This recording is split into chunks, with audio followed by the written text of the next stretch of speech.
Hello everyone, I am Tacit and welcome to the Brighter Shorts live stream, day 69. Nice. So today we're finally going to be finishing the Bone Zone on perfectly 69. But yeah, we are currently only 3 levels away. That's all we need. I actually had time to go in between everything today to go dunk all of the bones we had banked. So, yeah, we are good to go. We just need to go get 3 gather levels, which is like, what, an hour and a half? Obviously, Mondays generally are a shorter stream. We'll probably still do a little bit more than that. One thing I might want to go do is actually go start buying some of our alchemy supplies. I think our goal for tomorrow is to go get 210 leatherworker and cash in on that. And then after that, starting on Wednesday and onwards, unless a patch comes around that kind of pivots us a little bit, we're going to be going really hard on alchemy because I want to do it before the price hike, before trading comes out. So I want to go buy like everything we need. So today we're going to buy everything that 8 gold can buy us, all the way up to whatever level we need. The only problem with that is, I guess I'll buy 1-to-1 for everything in our bank right now. Is I'm not sure exactly how many I'll need for every single range. Like, for example, I'm not sure the exact number of 62 Arbory pots I need to get to 77, especially accounting for the fact I would be putting knowledge into it as I'm doing it, which makes it a lot more complicated to actually do any kind of calculation on it, as we're constantly skipping a ton of them every single time we dump knowledge into it. So I'm not sure exactly, so I think today we'll just go in 1-to-1 everything we have in our bank. And after that, once we have our better cash that we have from Leatherworker, we'll then on Wednesday decide how we're going to be allocating the rest based on as we need it. So basically, as we need it, we buy it, essentially. Maybe like a few hundred at a time or however end up going about it. But anyways, yeah, let's start getting into things. Let's go get our Gatherer grind done. Only 3 levels to go, so we are 100% getting 200 today. Have been getting a little bit of mining XP here and there between everything else I was doing today. Obviously not a huge amount, but, you know, number go up. Always nice. Let me go log out of this, go store everything else, and let's get to it. But anyways, hope you guys have been having a wonderful start of your week. Let me just go bank all of these real quick. Still got the mining pot on us. Of course, I will be utilizing that some for our boost. However, oh no, should we go use this up real quick? You know what? Let me go use this up real quick, actually. I'm going to go and pre-drink this. Let me just go use this so I don't have to bring it with me. And then we can go check whatever our cooking thingies are. But let me go do 1 inventory of these just to make our knowledge go to exactly 100%. The reason I want to do this real quick is, actually, I might actually need to take another sip. Oh no. I need to take another sip of that. But the reason I want to do this is so I don't have to bring a potion with me when we end up going there. Or if I do, maybe only juggling like 1 or 2 on the ground just so we don't have to have like a billion on us. But yeah, doing it this way, we shouldn't need to. Just go do 1 inventory real quick. That should get us to 100,000. This is we're already here already. All those bars, I do need to do at some point. I kind of wanted to wait until I got to the next threshold, though. Because we are getting to, I believe, a slightly annoying one soon as far as smithing is concerned. So I kind of want to do all my iron bars then to get past that. Yeah, to 247. At 247, I could start doing it because we don't have the mining level to support that yet. We could go buy it, obviously, and just buy it from the shop. But initially, yeah, that's going to be kind of pricey since, like, every last cent we have is going to be going into alchemy within the next few days. So, yeah, we're not going to really have any money left to do it on anything that is anything else, basically. So, yeah, that's a slight problem there. One thing interesting about these boost things, though, the distance for the bones is actually exactly enough that 1 boost lasts long enough. For these bars, as well as for the other bars, as well as for the stones, they're actually a far enough distance that 1 boost potion does not last long enough, which is kind of unfortunate. Because by the time I end up ending this last cycle, we won't be able to go and allocate our knowledge, I don't believe, with this current potion set that we're on. Which is not ideal. You can with bones, you can't with the others, though.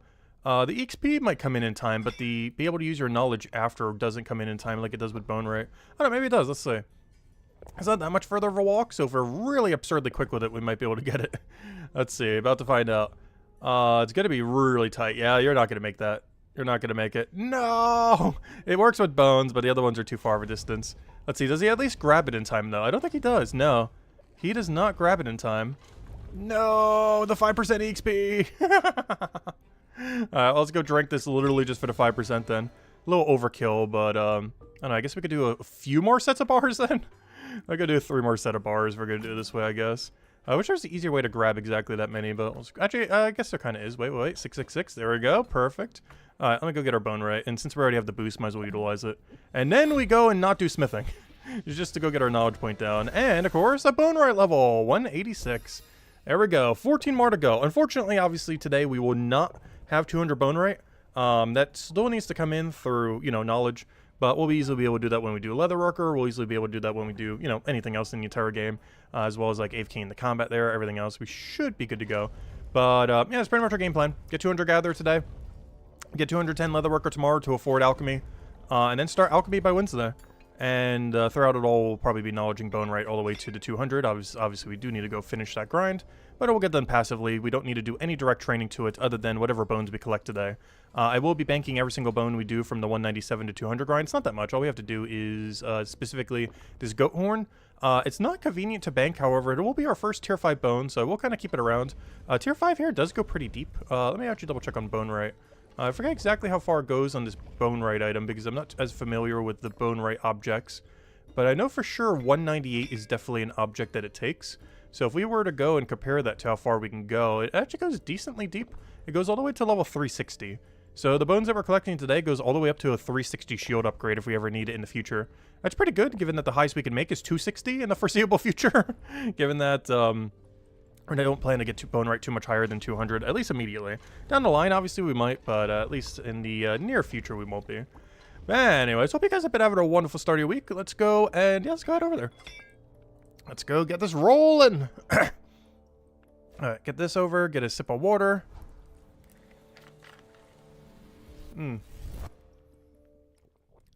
Go get our cooking bounties. Go get whatever on earth that is. What is this, a moon? I can make a moon charm knickknack out of bone. The bone charm. Alright, let's go and... so what's the game plan right now? Get our cooking bounty. Why did I come to Hopeport? Wait. Oh, yeah. I needed... wait, what did I need? Why did I guess just to get rid of my potions, I think. It is to get rid of my potions. And I guess technically do some cooking.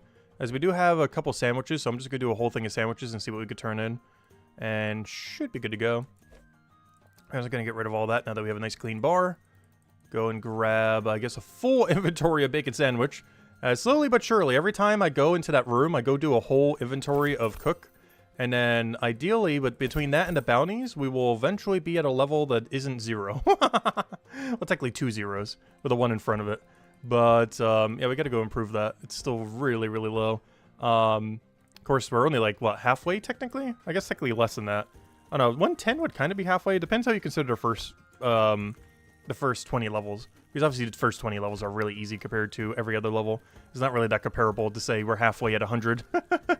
Like, numerically we're halfway, but time-wise, like, 110-ish is more towards halfway compared to 100. Because those first 20 levels are basically free. I think even both my 2 alts already have 20 cooking without even, like, touching the skill. I think they did it for, like, an hour or 2, and it's like, yep, the 20 cooking. First 20 for every skill is pretty quick, of course.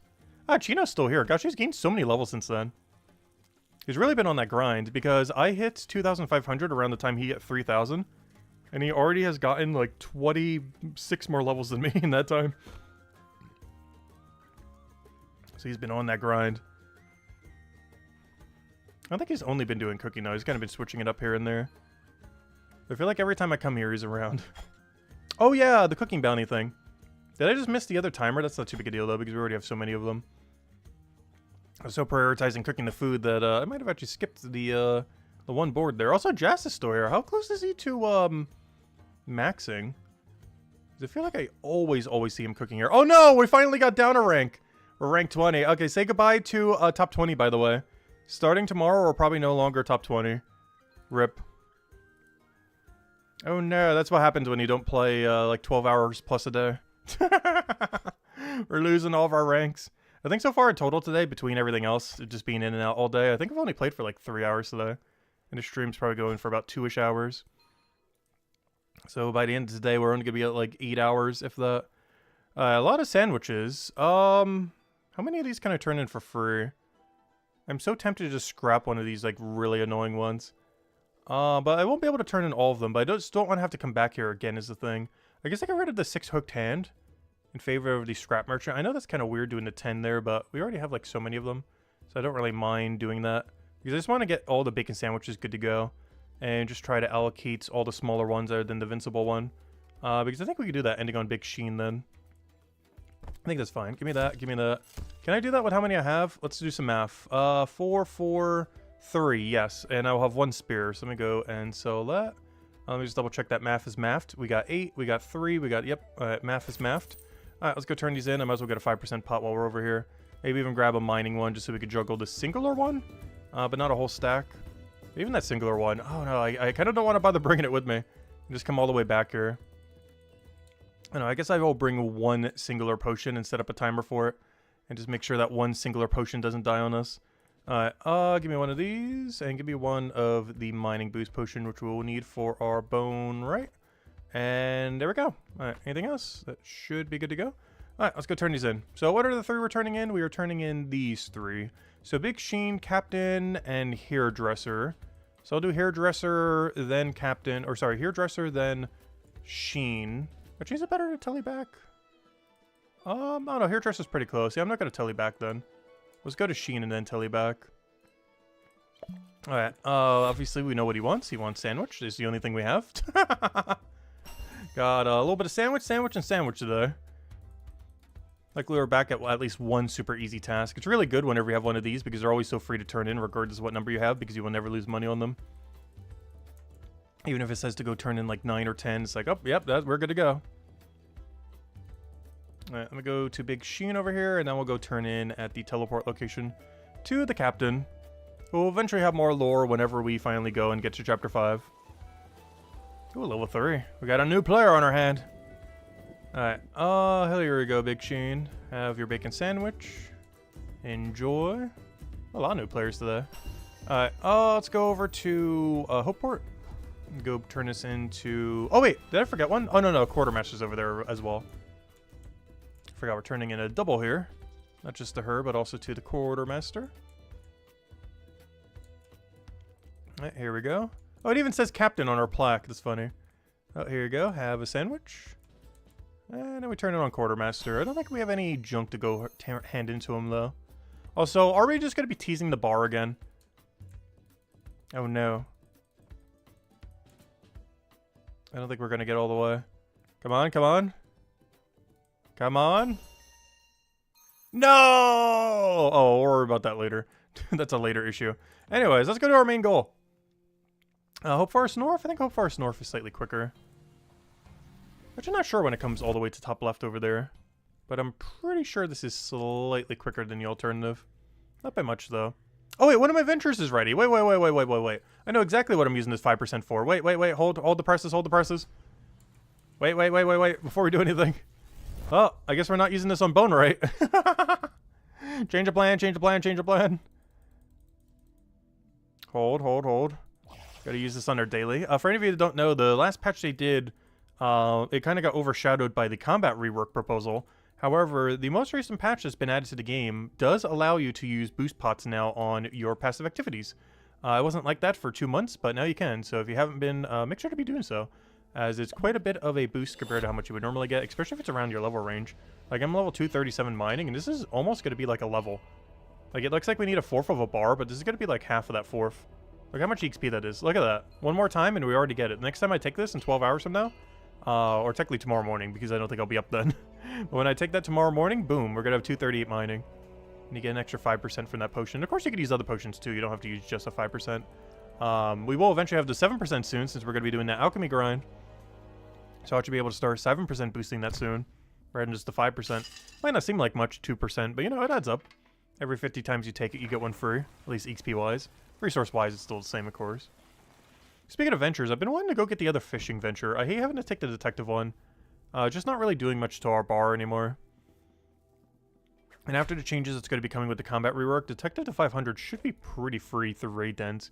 Because you're always going to be able to get the full amount of XP. You're not going to be able to make a raid den give more XP than it's already giving, but you'll at least be able to make sure you always have 0% penalty on it.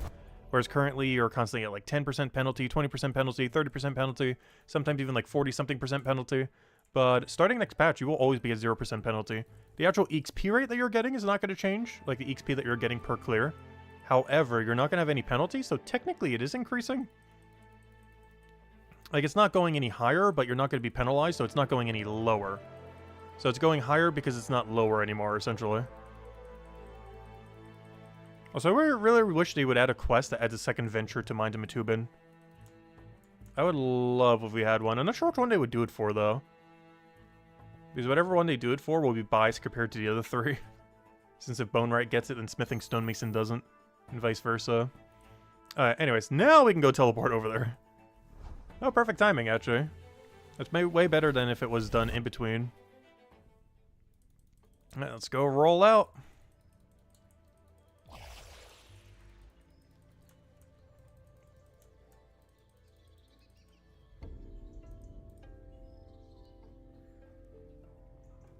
Yeah, they added 4 to both these 2 rooms. Where's the 4th one here? He's already got killed by him.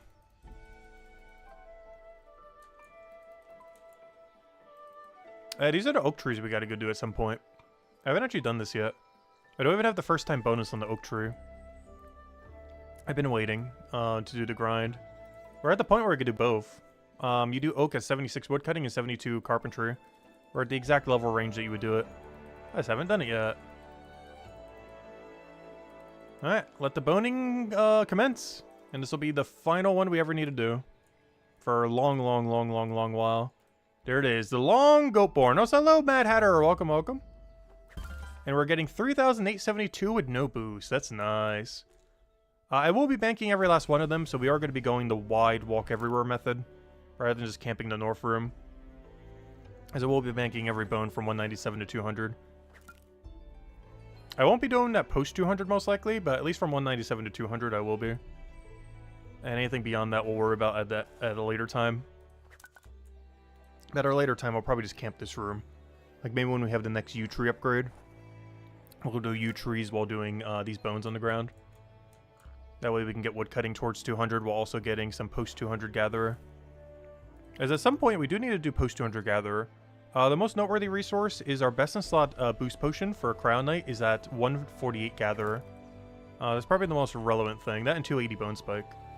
But in the short term, well, medium term, whatever you want to call it. By the time bosses come out, we probably want to have 248 gatherer, as that allows us to make our own max boost potions.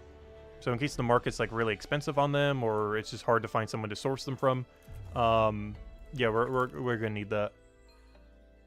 As worst comes to worst, we could just get it ourselves then. Of course, we'd also need the corresponding alchemy level, which is like 277 or something. But I do plan to do quite a few of the alchemy AFKs. Every single alchemy AFK is absurdly good, particularly the first one. The first one is one of the strongest potions in the entire game, if not the strongest potion in the entire game. The +4 passive boost potion. It allows you to do passives way earlier than you normally would. Generally for upwards of like 10% extra XP. It's better than a 10% XP pot in most situations where you'd be using it. It's only useful in a certain 4 level range though, or in the case of the bigger one, a 5 level range.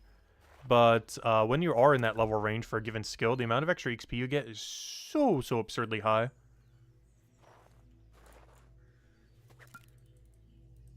So definitely we'll be utilizing them. They're one of those potions you don't have to use for that long, though. You would only have to use them for like a day or two. And then afterwards, you would switch to the, you know, the normal XP pot. And that's the nice thing about them, too. They do scale with XP pots. So you can use a +4 boost and a 5 to 10% XP pot at the exact same time. So not only are you getting like 10 to 15% from the +4 boost, but you're also getting another 5 to 10% on top of that that stacks completely with it. So it'll be interesting to see how that pans out. Because that percent stacks on top of the other percent. Because it's just the base value that you're getting. So it technically makes like something like a 5% boost even more than a 5% boost. This is also applying to the extra that you're getting from the new activity. From doing a +4 higher activity. The only problem is you can only do them for 19 alchemy levels before you start getting half XP rate. So there's not going to be that many of them in the game. Unless you're making them like with your alt or something. I'm really curious to know what the market price of this potion will be. Are we talking like 50 silver, 100 silver, 200 silver? Because honestly, anything under 100 silver, I'd definitely be tempted. So we'll have to wait and see. There's a lot of things we have no clue what on earth the market price will be for them. It's something that's really hard to tell at the moment.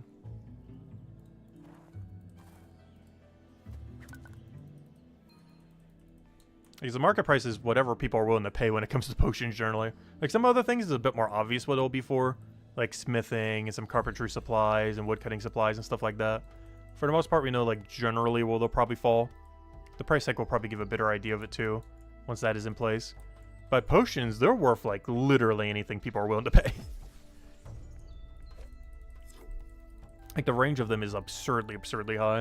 And we don't really know where they're going to fall ultimately.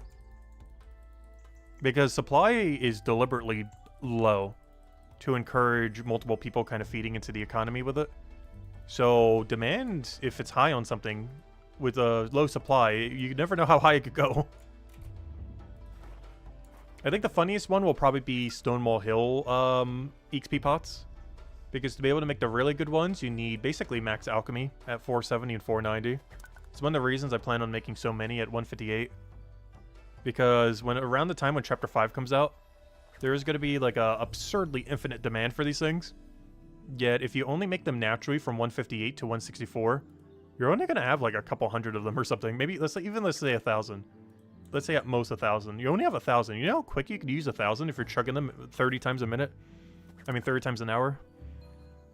Like, 1,000 sounds like a lot, but that will last a absurdly active person like 1 week.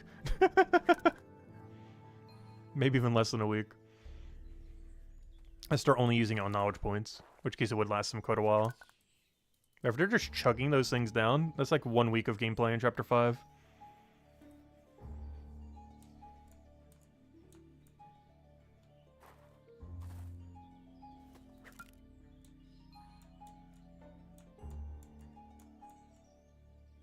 I am leaning towards saving them for myself, though. Because one thing I'm actually doing is our master pivot plan is, I think we're mega pivoting into Chapter 5 prep. You know, that thing that's happening in like 4 to 6 months from now. I think that's the thing we're pivoting into. Slowly. Current plan is still 200 all minus combat, because obviously we're waiting on the combat rework. But then after that, I'm considering just getting everything we need that feeds into Chapter 5. So when we do an alchemy, that's going to be a bunch of 7% pots. Not the entire way, but a lot of the way. I'm doing it almost from 158 to 200. Technically from 158 to 197, because I'm doing the Arbor Rays at 197. But almost all the way to 200, we're doing almost exclusively the Stonewall Hill pot. I did the calculations on it, and it doesn't actually seem that bad. Especially if we're going to be using them, and or if they go for a lot later. But, hey, we're going to be making several thousand of them from 158 to about 197. We're going to be going and getting base 200, obviously, just so we don't have to worry about them later. Same as when the combat rework comes out, get base 200. But then I think we start pivoting just purely into the Chapter 5 prep. And what does this mean? This means a couple things. For one, we would need 500 Watch Person, or 500 Obelisk in Chronopolis, whatever you want to look at it. But we need to get our combat level in Chronopolis to 500. The reason for this is the Obelisk buff will, to some degree, apply to the following chapter. So if you're going to be doing a lot of combat in Chapter 5, which we will be, probably up to 500, you want to also do a really high number, or 500, in the previous chapter. So the best way to prep for combat in Chapter 5 is literally to max combat in Chapter 4. So we'll be doing that, probably getting 500 Detective along the way, because it's pretty free. Might as well get a double dip on 500, as it will take a little bit longer, but honestly, with how Raid Den rework is probably going to work, it should be really free. You're going to have to gear up and stuff a lot more often, but as far as XP rate and everything, it should be pretty nice. Beyond that, yeah, the other ways that we can prep is get Merchant Leatherworker up. We already know that basically everything, if not everything, with Armor Maker is going to require leather. And the best way to get processed leather is to go do Merchant so we can get the full discount and then go straight into Leatherworker. So the start of our 500 grind, the joke grind, that might actually happen. Not all at once, but we've been joking about the 500 Merchant grind and how it's like one of the most efficient things you could possibly do as soon as you hit 200 all. And that might be exactly what we do when we hit 200 all, to be honest. We'll obviously take a break to go do the combat rework and do combat for like a couple weeks to a month straight. But, yeah, we are hard pivoting to Merchant Leatherworker probably at some point within that. After we finish 200 all. Because the best things for us to be doing at 200 all at that point is either mining smithing or Merchant's Bone Rate. If the combat rework is not out yet. If the combat rework is out, we'll be doing a ton of combat. 200 all and everything, and then Watch Person 500 while getting Detective 500. But those are like the main master plans right now. Which basically means I'm getting 500 all Chronopolis. I might eventually return for 500 all mines in Matubin. But the only two that really matter is mining and smithing for us. The other three, while not irrelevant, are less needed. So I'm probably mostly ignoring them just because of our 500 all Chronopolis grind. But yeah, we're basically doing what KC did. Except in inverse order. He did 500 all Chronopolis, and then he's probably doing 200 all. We're doing it the other way around. We're doing 200 all, and then we're doing 500 all Chronopolis. I guess Miles Yes has kind of also been doing that. Because they already did 500 Merchant, working on 500 Leatherworker right now. So hello, Pilkin as well. Welcome, welcome. Are we focused on 200 all because of the XP curve post 200, and you're going for total level? I mostly just want it for a nice variety of skills, so we don't need to worry about them later.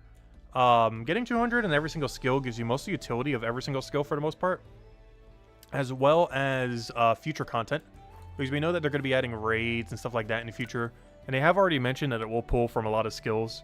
And we already know that Andrew Gower was really into dungeoneering. It was like one of the last things he added before he kind of went out the door for OG RuneScape. And dungeoneering was an activity that uses every single skill in the entire game. For example, if you basically went in there completely naked and had to get absolutely everything yourself. So if you were going to get food, you would need to go use fishing and cooking. If you want to go get potions, you're going to have to use Forager, Gather, Delver, every other little hand skill, and feed into potions. So you also need Alchemy to go actually make the potions then. If you're going to go and make your own armor, like if we're a Cryo Knight, we're going to need a high blacksmith level. So we can actually go make our armor. We might even need to go mine some stuff so we can go smith it down and then go make it into armor. Obviously, the armor as well. You're going to need Leatherworker, an armor maker from Chapter 5 in order to go make that armor in the raid. Stuff like that. You will be able to group with other people who can help you with that. But if you want to end up doing it solo, you're going to need like literally every skill in the entire game. There's like not a single one that's going to get unused. So it'll be interesting to see exactly how that pans out when he adds Dungeoneering Part 2. It's not literally going to be Dungeoneering, though. But raids, they already mentioned, are going to have like some mechanics like that. Between the AMA and Q&A. Like, it's not going to be exactly how Dungeoneering was, but it will have elements like that. Where you have to basically, from scratch, end up making a bunch of stuff. And you're going to need either someone on your team with the corresponding skills, or you yourself having the corresponding skills. That's one of the big reasons for 200 all. The nice other benefit of it is whenever a quest comes out, we will immediately be able to go do it. So any quest that comes out for like the next year or two, we will pretty much insta have the requirement. Same thing I'm doing in Chapter 5. The first thing I'm doing in Chapter 5 is just chilling, enjoying the chapter for a few days. But in doing so, I want to get every single quest done. We're going to do the main storyline, then we're going to do the easiest side quests, then we're going to do whatever the other side quests are, until all of them are done. That's why I plan to do the second I step foot into Stonewall Hill. Just do quest, and quest, and quest, and quest. And then after that, we start to figure out how we want to pivot from there after we understand what all the mechanics are. Like how Builder works, how you get the material. Is it more viable to go and kill for it, or is it more viable to just go do Gatherer for it, or Delver, I mean. These are all things we don't know initially. Like the order that I 500 everything in next chapter, I don't know yet. Because we don't know if you're going to need like Delver supplies in order to do Armor Maker. We don't know the ratio of how much building supplies you get from Delver in combat. If Armor Maker does require some other weird supplies, we don't know if you can get it from combat or if it's only going to be from Delver. We also don't know the overall viability of Builder. Is it like a dead content skill like Detective, or is it actually like the most broken thing in the entire game? We don't currently know. It could be anything from as weak as Detective to as strong as Alchemy. We just don't really know where it's falling within that range. And obviously, the weaker it is, the lower priority it is. Though if it's absurdly strong, you might be the first thing we 200 there.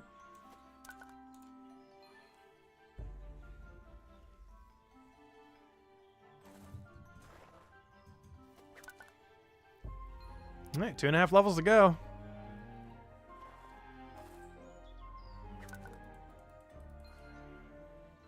But yeah, I do plan to still do post 200 though. The main skills I plan to do post 200 on in the near future include Alchemy, mostly through the AFK activities. Because there's a lot of absurdly good AFK potions from it. But Alchemy, mining, smithing, and every skill in Chronopolis are my main targets for post 500. Which means I technically have, what, 7 targets? Yeah, I have 7 skills I plan to target post 200 right now. Or, you know, after we hit 200 all.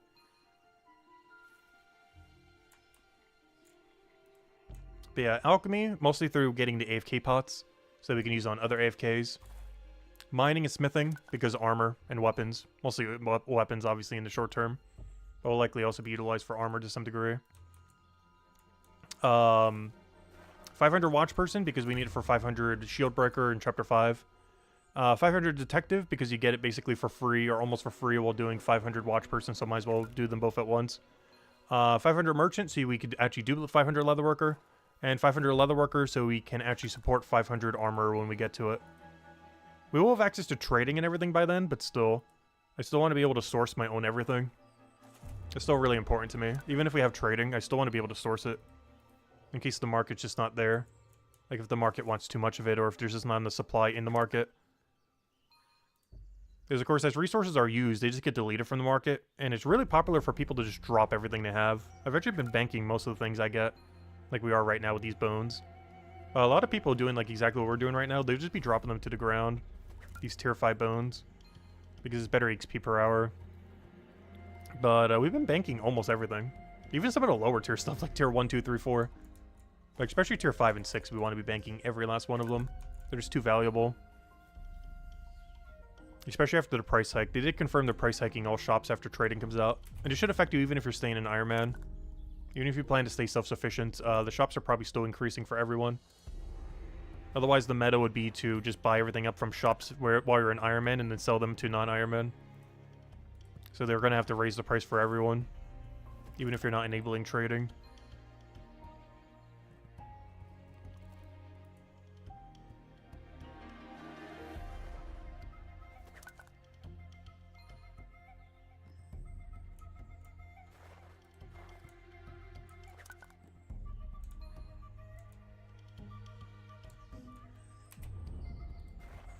That bone is so hard to see this version of. There's the only problem with this version of the bone. The other one was really easy to see. This one blends in like the exact color of the ground. That is not ideal at all. Luckily we don't have to do these too much. Maybe post 200 we will be, but... Actually, do we? I think we were forced to do these till 208. It's not ideal. Obviously we're not doing that all the way till then. We're just doing 200 there. But whenever we do post 200 gather... Yeah, we got to these bones at 208. Maybe I would be dropping them by then. Up to 200, we won't drop a single one, though. But if we ever revisit the gather grind, I might just be doing U trees and these and just dropping them all. Or do I want to wait till at least my next tier of U tree before I do that, though? Not gonna do it prior to then. Just so we could just camp that one room over and over again while getting good woodcutting XP, too. Is he split half and half between trees and bone. And that can help us get to 208 gather as well. Won't get us all the way to 208 gather, but it'll get us closer than we are now. Actually, when is the next U tree? Pretty sure it's pretty deep. The next U tree is at, just not as deep as you would think. Next U tree is at 120 woodcutting. However, that's when around the time we get the Suave upgrade. So it's kind of going to be overshadowed by that.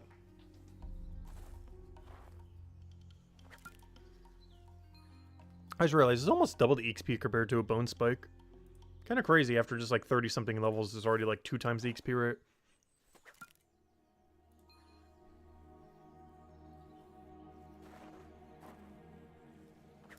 Oh no, our knowledge is getting close to 200%. I'm gonna have to go back to Hope Port every single time we reach 200%, just because I don't want to juggle a potion and they still don't have equipable potions yet. They mentioned it's coming through a quest, but hopefully that quest comes in the next few weeks because I need that so badly. You used the Bone Spike from 115 to 160, definitely slowed down. Yeah, that's the only problem with Bone Spike. If you camp it for a while, it's so good to bank, and you do make up a lot of time from that. But it's one of the reasons why yesterday we ended up pivoting off of Bone Spike. It did cost us a little bit of Bone Right XP, but the main reason we did it is we were getting like 50% more Gather XP just from doing a different resource. Like, it's really good at banking Bone Right XP, but gosh, you suffer so much on your Gather XP rate for doing so.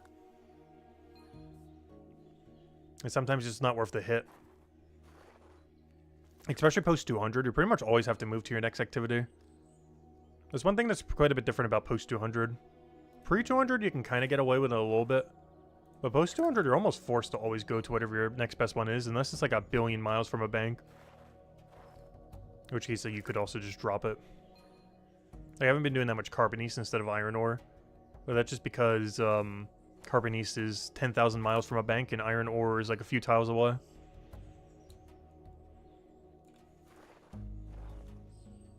And that's the same advantage that Bone Spike has as well. It's like 1 tile away from a bank, effectively. Or is the next closest bone, I think, is, if you count the whole travel, it's almost like 100 tiles if you count the back and forth. Whereas Bone Spike is 2 tiles if you count the back and forth.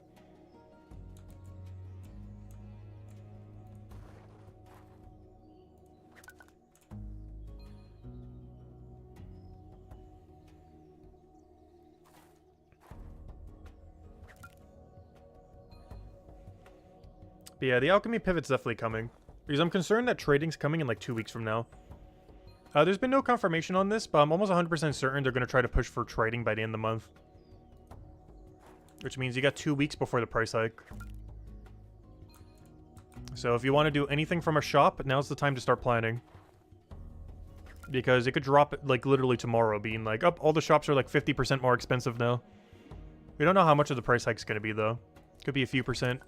Could be a few 100%. We don't currently know. They never really gave us any gauge for when it's happening, other than when trading comes out. By then, it definitely will. But I also don't know what kind of percent. We talking like a few, or are we talking about a few hundred? Because for all we know, they get like 3 times, 4 times the price of some items.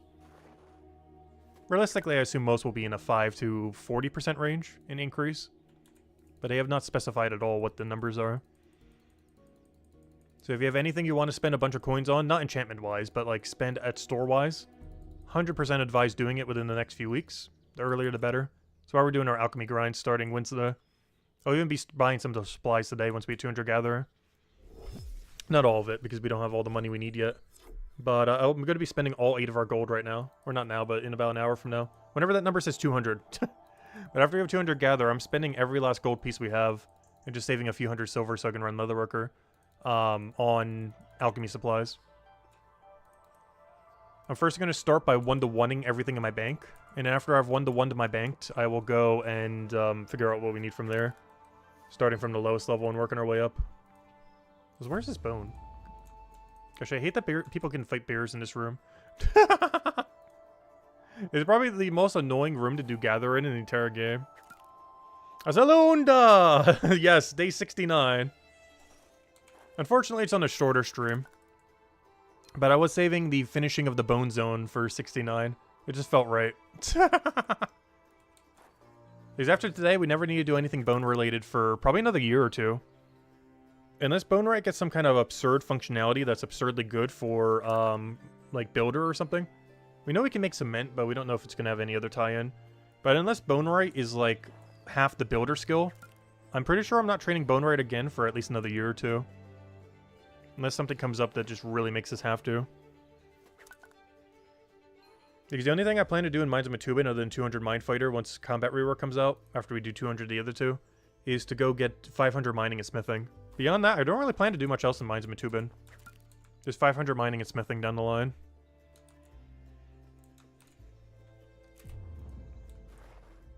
But everything else in Mines of Matubin, I'm pretty much just keeping at 200.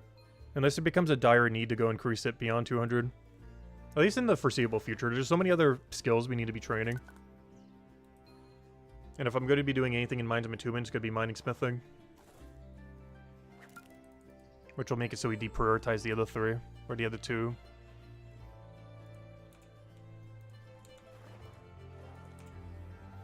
Hello, Beast! Welcome, welcome! How have things been? Pretty good. A little busy today, but got everything done that we need to get done. Including in Brighter Shores. We already dunked all the bones before we even started. In between everything else I was doing today. And, yeah, our only other goal today was to get 200 Gather. And, of course, we're working on that right now. 2 more levels to go. And after that, we'll go buy all the alchemy supplies with whatever time we have left. And just spend every last gold we have on alchemy supplies for Wednesday. And then tomorrow, we're pretty much not ending tomorrow's stream until we're 210 Leatherworker. Does it matter if it takes like 10 hours or 12 hours or what the number is? Actually, how long would it approximately take? I want to say like 10 to 11 hours. It's hard to gauge exactly. Plus, I'll probably have done in like an hour or 2 off stream sometime later tonight or tomorrow morning. So I would say about 10-ish hours tomorrow is probably how long we'll be doing Leatherworker. But our only goal for tomorrow is get 210 Leatherworker. I have literally no other goal other than maybe buy all the alchemy supplies. But I'm going to have to kind of buy it as we go because I don't know the exact number we need for everything. And it's not even worth trying to calculate out because I'm going to be using knowledge on alchemy as we're doing alchemy at some level ranges. So it's hard to calculate that out since we're actively, you know, power leveling the skill with knowledge points. There's the only problem with knowledge points. If you're throwing knowledge points into a skill that you're currently actively doing, and you want to like min-max the math and everything, it is very, very near impossible to figure out. Because the amount of XP you get from each knowledge point constantly changes. So it's not even worth trying to calculate for. You just kind of have to do it as you go.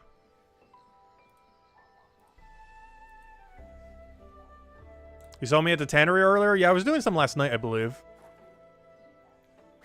And I'll probably do to 205 tonight and or tomorrow morning. And then tomorrow we'll do 205 to 210.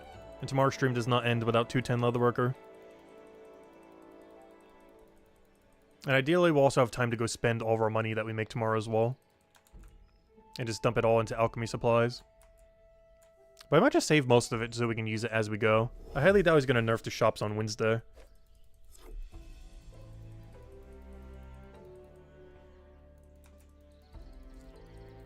To try to save the points for after a level? What do you mean by that?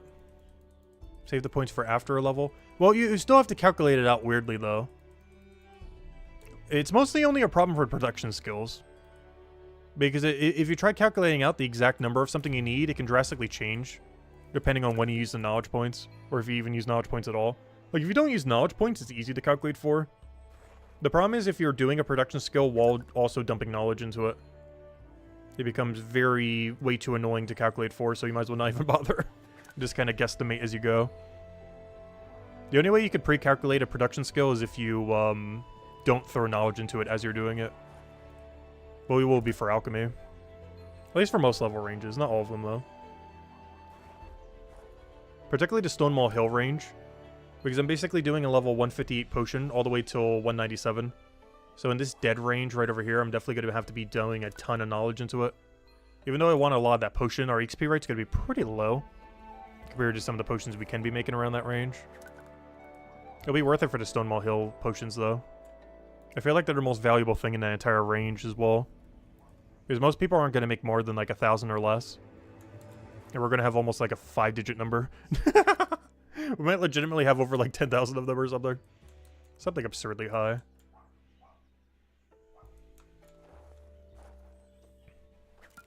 I'll definitely be measured in the thousands rather than the hundreds, that's for sure.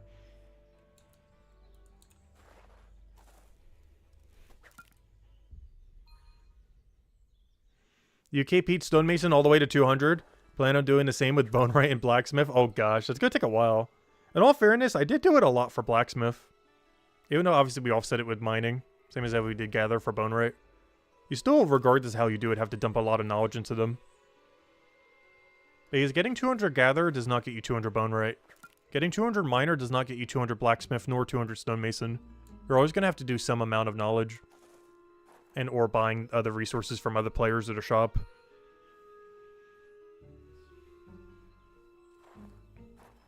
And most people just knowledge it instead of buying the material.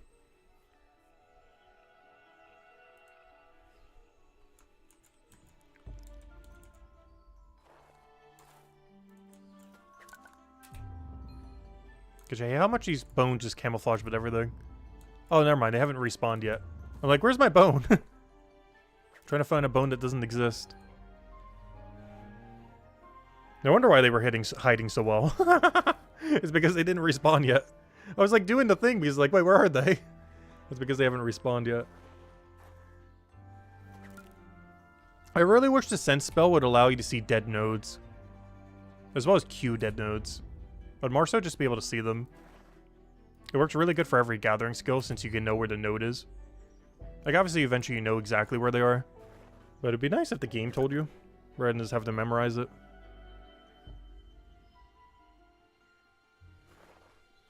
You're putting 0 points into mining to try to have the most mats you can. I did do some in mining, mostly in the dead zones. There's a few pretty dead zones for mining. So I did put some amount of knowledge into mining. Not a lot though. I think in total I probably knowledge like 10 levels worth on the 200 grind. But there are a few dead zones that are really annoying. Most notably, every single time you have to do Carbonies. Is like the biggest dead zone. Unless you're just dropping every last Carbonies.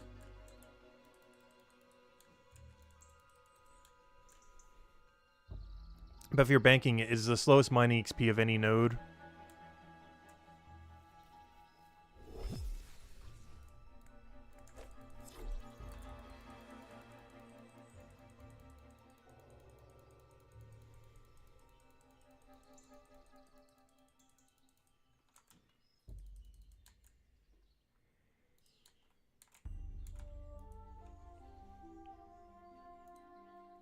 Alright, this set should get us to 200% knowledge. Now we'll go grab our potions. Unfortunately, the message board for cooking isn't reset yet. Otherwise, we'd go grab some cooking tasks, but let's grab the 1-5% from the potion shop. Or the potion storage, I should say. I just realized, I wonder how gear is going to be allocated in Chapter 4. Currently, it's based on your combat level in a chapter. But your combat level in a chapter is not necessarily what you need from it in the future. So I wonder if how they're going to change that. Like, let's say I'm in Chapter 4, and I have weapon proficiency making it so I can hold a 380 weapon. When I get a Chronopolis weapon from the shop, is it going to be a 380 or like a 238? Because if it's still going to be the lower level range, you're going to be getting junk that you don't even need. That also means you can keep respecking if it does go to your respec value. That means you could keep respecking, or at least when it's free for the first few weeks. You can respec to keep trying to get like better armor, like going all in on armor proficiency, and then get some like nice sets of armor, like tier 1, tier 2 stuff. So that you're like ahead of it for your level range. And technically you could do the same for your weapons if it lets you. We don't currently know that yet or not. If it goes based on your Albalist level or based on your weapon proficiency or your armor proficiency. As those are two different things now as of next chapter, as of next patch I mean. The combat rework. Because you ought to be able to wield stuff higher than your level.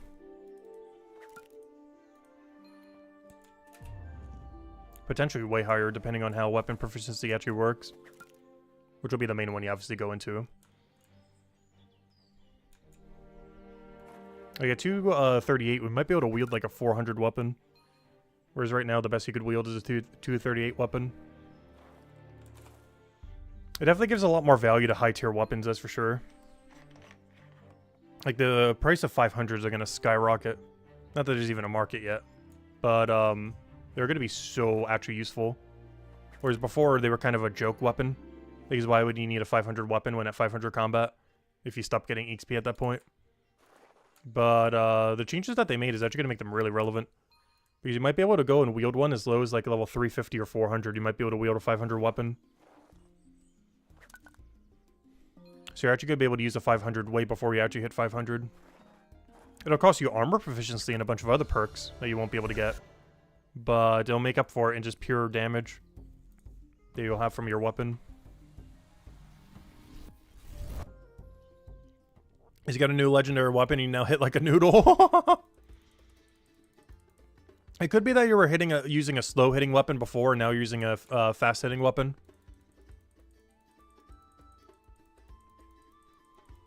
These fast hitting weapons show lower numbers, but generally speaking, due to overkill, they actually do more damage in most situations. Due to losing damage from overkill damage.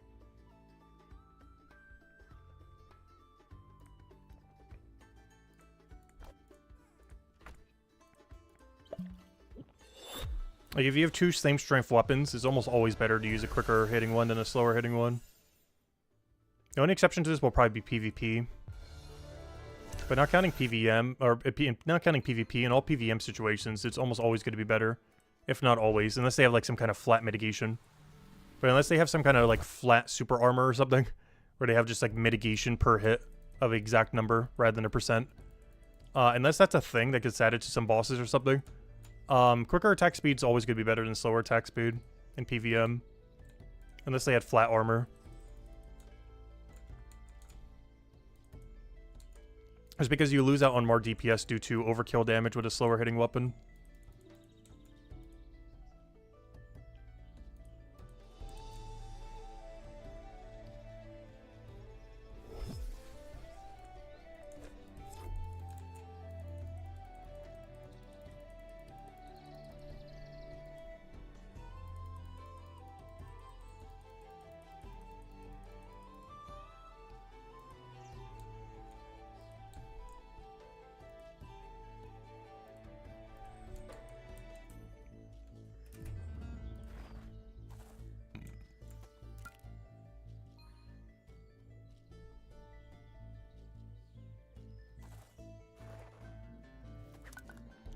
Yeah, the new leveling progression for combat should give the player a lot of power.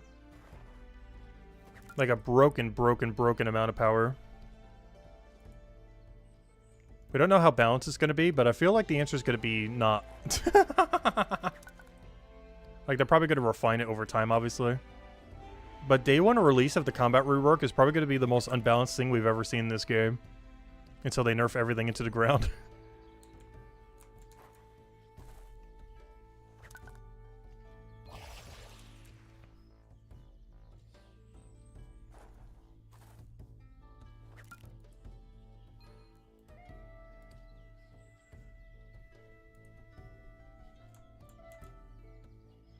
Yeah, so far from what we know, they're not adding any bosses until after 1.0 release. Like, until after Chapter 5 and everything. So we're like a good, like, 5-6+ months until the first boss is added to the game. That's the only big downside of the combat rework. Is we're still gonna have to go another several months with no boss to kill. Because I do plan to do quite a bit of bossing in this game.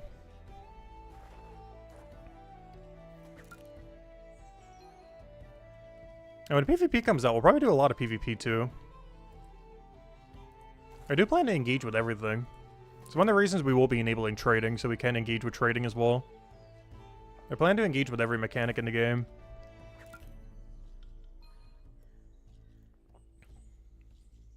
But no, after playing a hardcore Iron Man and old school RuneScape, it's kind of got me into PVM. I basically played RuneScape for 20 years, being almost purely a skiller. But on an Iron Man account, you have to go get your own stuff. So it's like, I guess I gotta go kill bosses now. Well, no, it's not that bad. I still prefer skilling over combat, but, yeah, combat's not that bad. And most bosses are pretty straightforward to learn. They're basically just resource nodes that hit you back.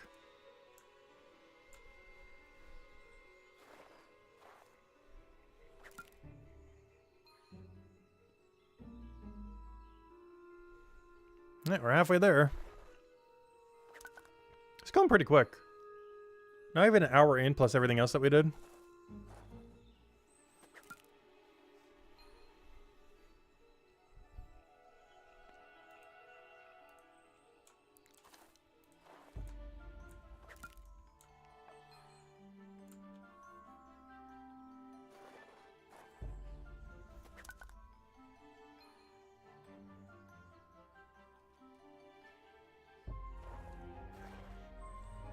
But yeah, I would say most of my prep right now is for the combat rework. Because one of the reasons I want to do 200 all skilling at the moment is so the second the combat rework comes out, we obviously do 200 all combat. Ideally, it happens on like the exact same week.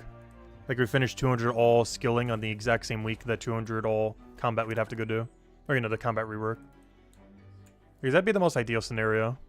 Is in like 3 weeks, 4 weeks when we hit 200 all. The combat reworks like literally the very next day. I highly doubt it's going to work that perfectly. But it'd be really funny if it does.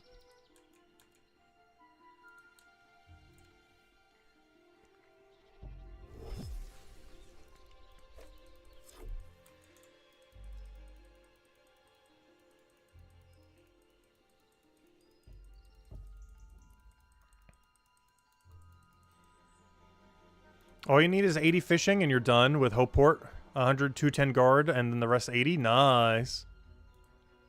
Yeah, doing guard is pretty good if you want to go really heavy into combat. Anyone who really, really likes combat, 500 guard is actually probably the best one to go for right now. The main reason being is the way that the obelisks are currently proposed and likely going to be implemented is they give a buff to the following chapter, which means there's no chapter prior to Hopeport, so you're never going to have like a pre-buff for Hopeport. So if you really like combat and you want to go 200 all combat or 500 all combat, you should start with guard and work your way down. It's actually the best way to go about it after the new changes are coming. And just start 200ing them one at a time or 500 them one at a time. Or whatever number at a time. In our case, we're going to do 200 all and then focus on 500 Chronopolis. And then after that, we start doing 500 all for every chapter forward. As I do believe after the combat rework, I'll finally want to do combat in this game. Right now, I've been putting it off just because we know so many changes that are happening to it. For the longest time, we knew there'd be special attacks, but now we know of the skill tree thing. So they just keep adding more and more things that'll just make you even more broken. So there's not really much of a point doing combat until then. Or at least not heavily.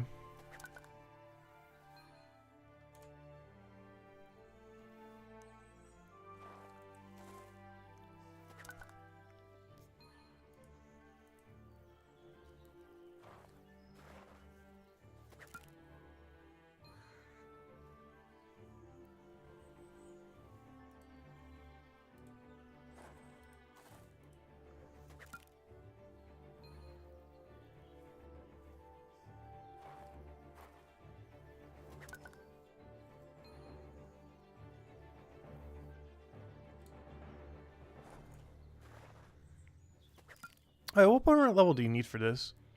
192. Alright, so we're not quite there yet, but we're getting there.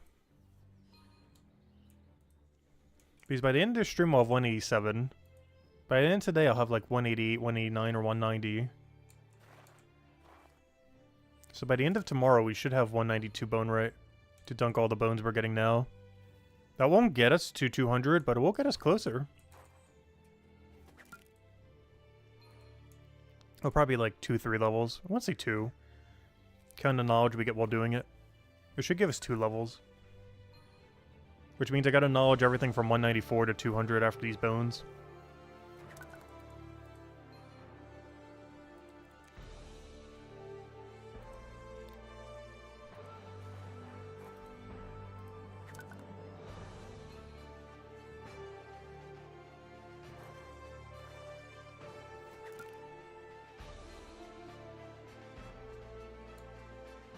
But I'm not sure exactly what my plan is after 200 alchemy. As far as like which ones we want at 200 next. I'm considering fishing, oddly enough. That might sound like a weird one. But there's a few things I want for cooking, just so we don't have to keep banking it.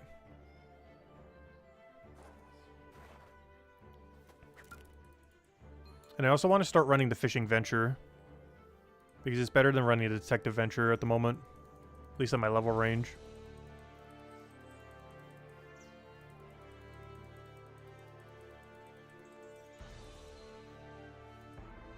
The only problem with fishing is it's really slow. I think it might actually be the slowest skill in chapter 1. It's either that or cooking. Technically alchemy if you're counting the times of getting the supplies. Like, alchemy and fishing are the slowest, too.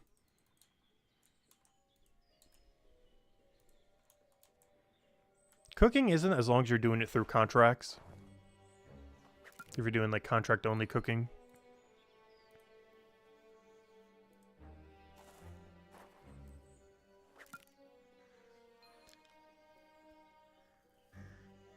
Cooking only gets really slow when you're just, like, power grinding it. Especially when you're outside the level range to be power grinding it properly. Like doing 120 stew at like 180 or something.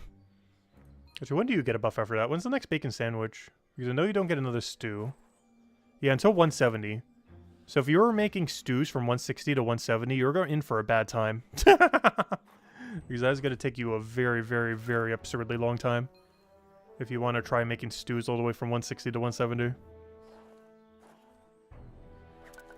That will take a very, very long time. Like, I'm not even sure if that's 2 levels an hour slow.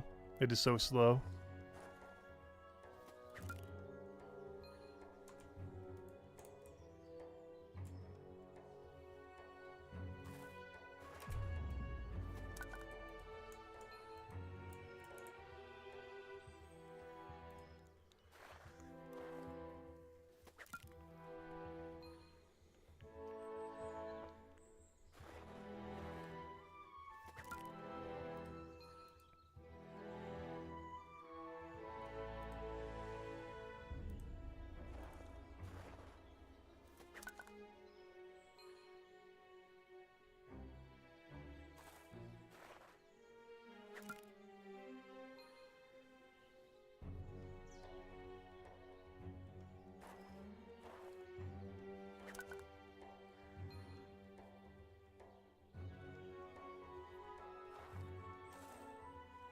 Yeah, that's what the contracts are for. I've been taking some really weird ones too, like this 10 tasty chicken leek one. Just because I still have so many of them banked and soon we won't be able to cook it anymore. So I'm like, I might as well get my value from them from when we gathered them. So even a 10 task is kind of worth it. Just because we already have the leeks banked. It's like the only way we could trade them in without trading. Just want to go sell them to the shop for almost no value.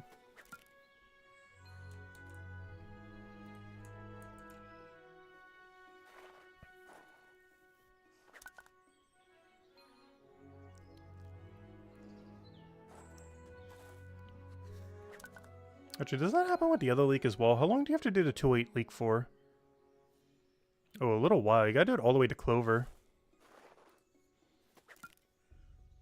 Clover is, I believe, what you need for the Cryonite potion. Oddly enough, I've never actually gathered mass Clover before. Post 200 will be the first time we do it. Because I'm pretty sure it's pretty expensive to buy. It's probably like 10 something each. Let's see, Clover, Clover, Clover. Clover. Red Clover. Before price hike, they are 8.6 each. And are actually relatively close to a bank. I think they're like 2 or 3 rooms from a bank. Because they're right over here. There they are, and there's the bank. They're 2 rooms from a bank. Unfortunately, one of them is a combat room. But they are only 2 rooms from a bank. Pretty close.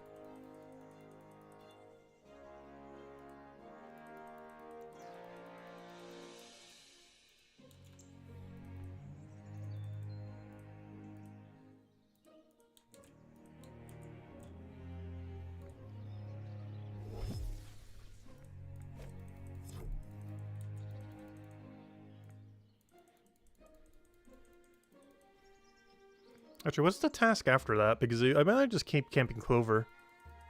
Ah, it's Ramhorn. Yeah, we might just keep camping Clover.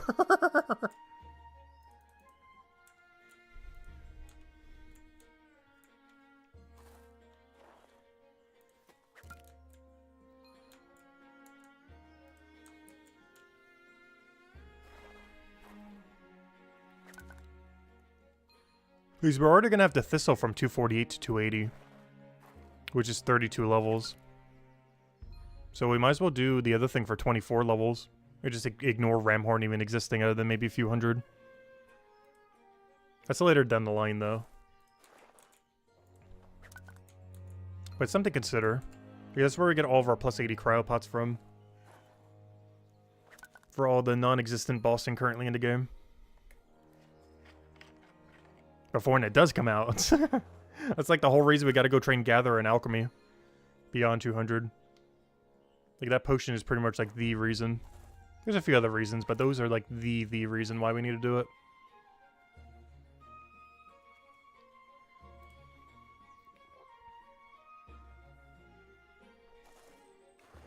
It's not a high priority at the moment though. Because obviously there's no bosses to go use the potion on currently. But you know, when they're hinting at it, like when 1.0 is getting close and we're like, oh, we're almost done with all of our Stonewall Hill grind. I need something else to go grind. Oh yeah, let's go get the 80 cryo potions activated.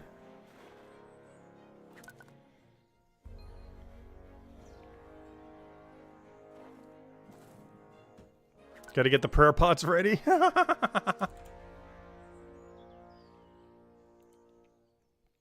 There's not really any equivalent potion to that in the current state of game.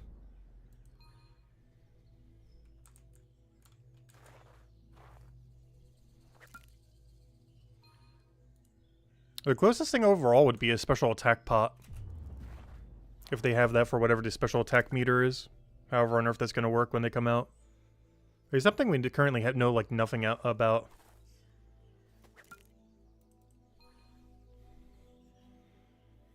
But you might be able to eventually drink a potion that can make that meter go up. And whatever that potion is, it is going to cost a lot. They'll probably have multiple different tiers on it. Like a 20% version, a 50% version, an 80% version, stuff like that. But whatever that highest percent version is going to cost like $1.5 billion for how much it'll be used in PvP and or bossing.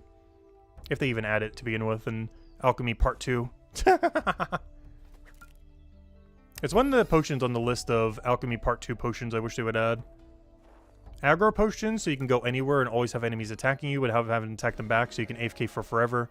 things like combat duration potions, rather than per one fight they last for X number of duration. And just things like that. Like other utility things that are kind of in the game, but done in a slightly different way. Or just like pure utility things that would just be really useful. Like fear potions in reverse. Where instead of making enemies not attack you, they make them auto-attack you so you can AFK.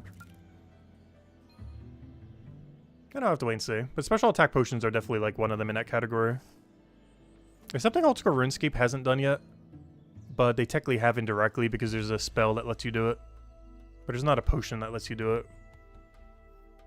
Whereas RuneScape 3 already did the potion thing. And pretty much any potion or any game with mana system already has. Because drinking a mana potion in any game that has mana is the equivalent of what a special attack potion would be. It's basically just mana by a different name.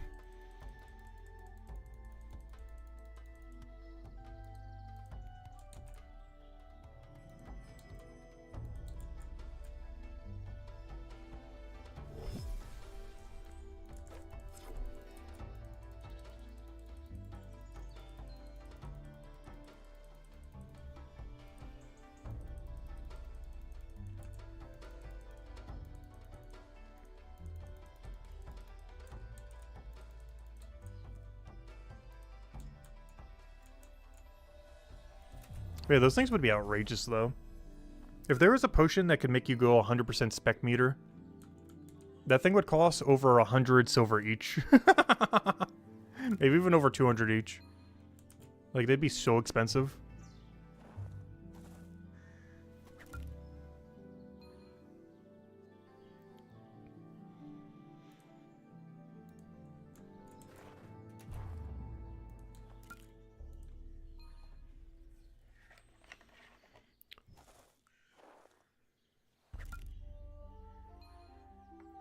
It probably wouldn't be that high, though. The highest healing potion we have is 35%. So I highly doubt any special attack potion would ever be above 50%, if even that high.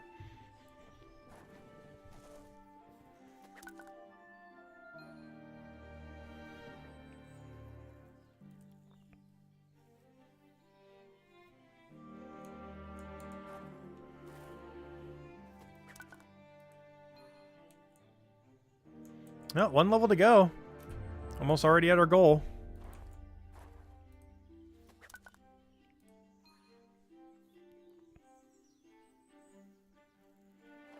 But we still have one more goal we have to go do after this. I want to go 1-to-1 my entire alchemy stash. What I mean by that is every missing secondary for every secondary in there, I want to go buy its counterpart.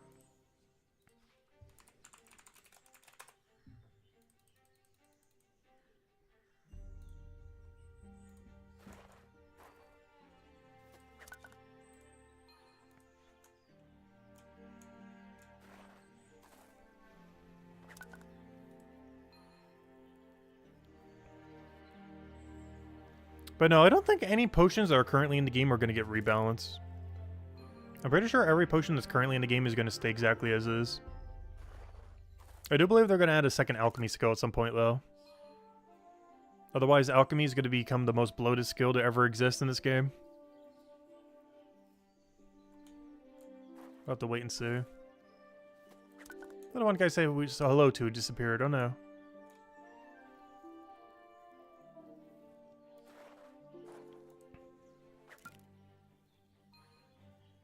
Because I think they would sooner add a second alchemy skill before they would overhaul alchemy. They did mention that they're going to make like some changes potentially to some of the level ranges and stuff like that. At some point. Like look into it. But as far as like overhauling it, I don't think that's ever going to happen. There's just no way they're putting like 20 chapters worth of potions in one skill. It'll be the most bloated thing in the entire game, even more so than combat. Even with the combat merge, it'd be more bloated than that. If they're going to put like 10, 20, 30 chapters worth of potions in one skill.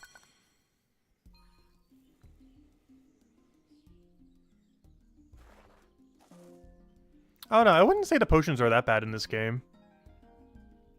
A lot of the potions in this game are really min-maxy as far as the margins on them, though. They're set up in a way where you never need to use them, but it's really good to use them. Like, they're not so good that you're forced to have to use them. but they're good enough that you probably should. They're in like that weird in-between, where you could go your entire playthrough without ever sipping a potion.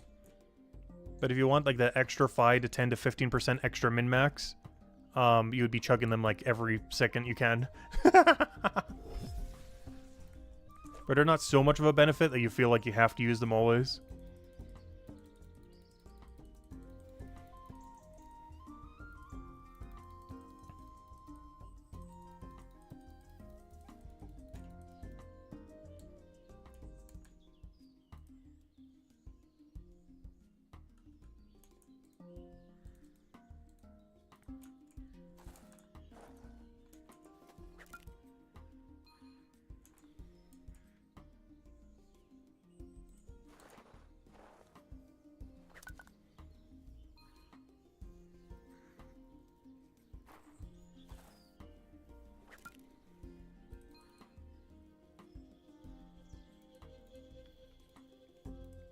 I don't know, I don't necessarily mind boost potions only having a 2-minute boost. I think the problem with the current 2-minute boost is that there's no way to auto do it. Like, there's no, like, right quick auto sip button.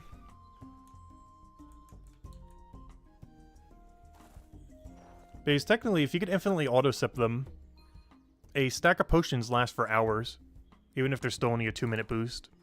It's just you consume one every 2 minutes.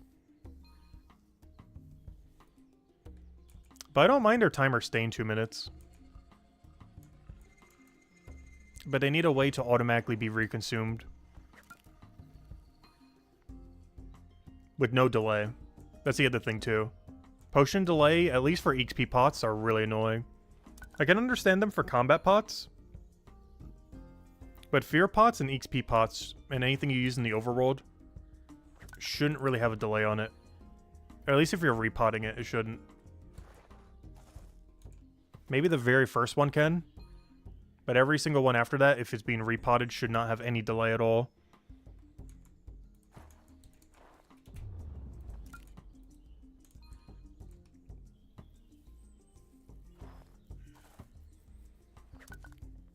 That's kind of how it works for the AFK potions right now. You drink an AFK potion and your guy just keeps re-auto-potting every hour. That's what they need to do, but for the 2-minute potions. Where it is a delay for the first one you drink, but then they just keep auto-potting every 2 minutes. With no delay. So there's no downtime of your boost, plus there's no character delay of you having to sip it. It just automatically does it. Because they already have a potion that does that. All the AFK potions. Now I just gotta apply that to like every potion in the game. Or at least all the out-of-combat potions.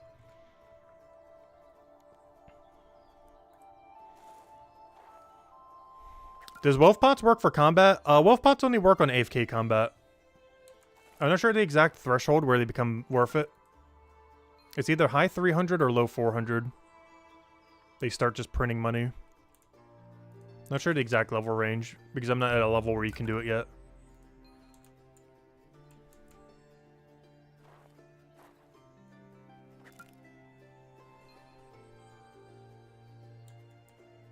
But yeah, it's currently the highest AFK money in the entire game right now.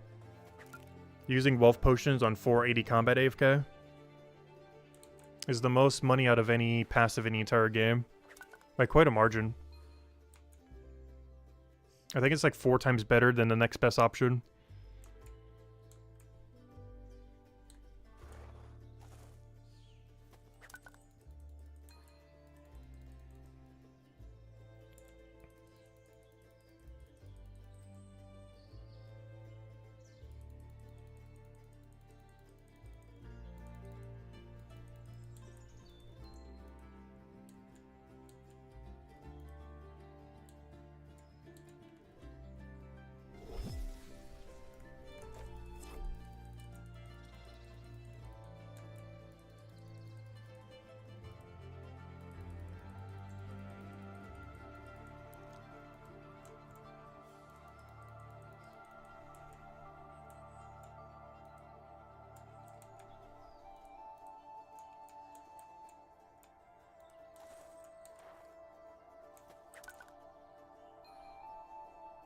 Alright, half a level to go. We're almost there. So close, it's so far. Probably still gonna have to go back to go bank one more 5% as well. We're gonna be like right at the meter and be like, nope, don't have it yet. Gonna have to go all the way over there, go get our cooking contracts. Just to go get the 5% pot because they're not wieldable yet. Also, that's a nice other reason why I'm doing alchemy. I need the 7%. So we can start using knowledge with a 7% boost pot instead of a 5%. We'll start to go a long way. Something we probably should have done ages ago. Like, you know, before getting bone right to 200 with only knowledge, pretty much. Would have been kind of helpful. But now we'll just use it for post 200. Still works.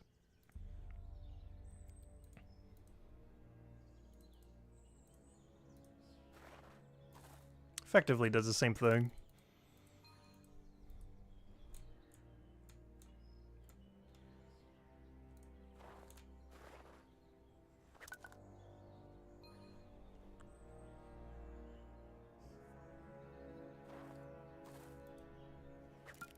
You get 200 bone earlier? Nice. Congrats, Gino. You also finished out the bone zone then.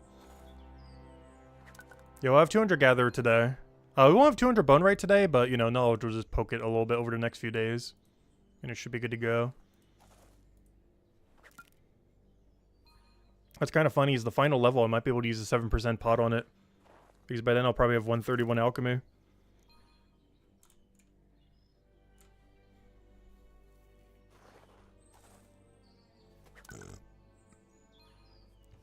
Oh, excuse me.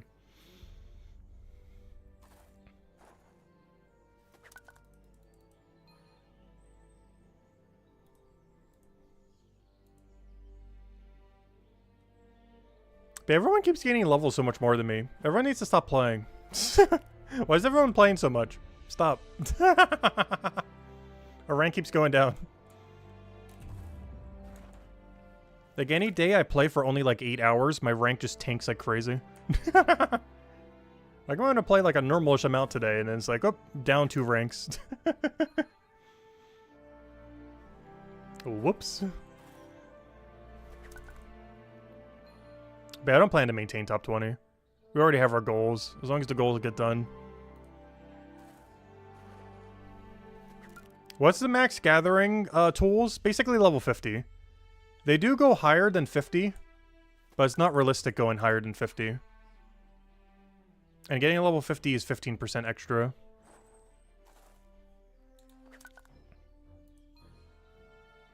Or sorry, 15. Did I say 50? I meant 15% extra. Getting a level 50 is 15%.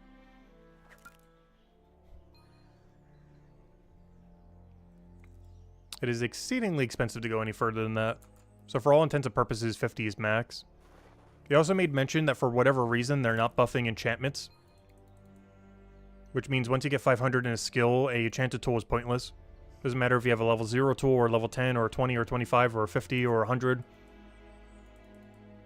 So generally most people stop at like 25 or 30. And you should never ever go above 50 because they're pointless after 500. Until they add some kind of functionality at max level, they're not worth it.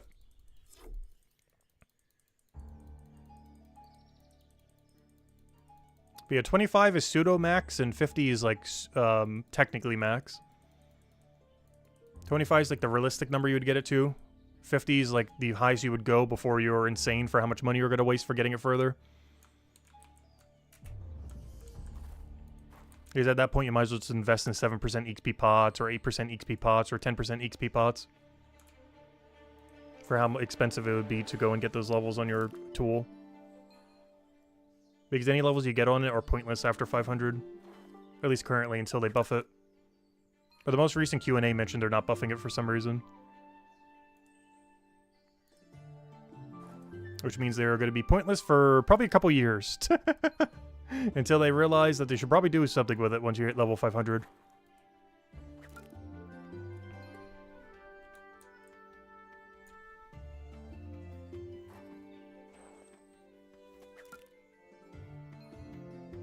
Are they ever going to make levels go beyond 500? Who knows? I would love if they did. I wish it would track in some kind of thing.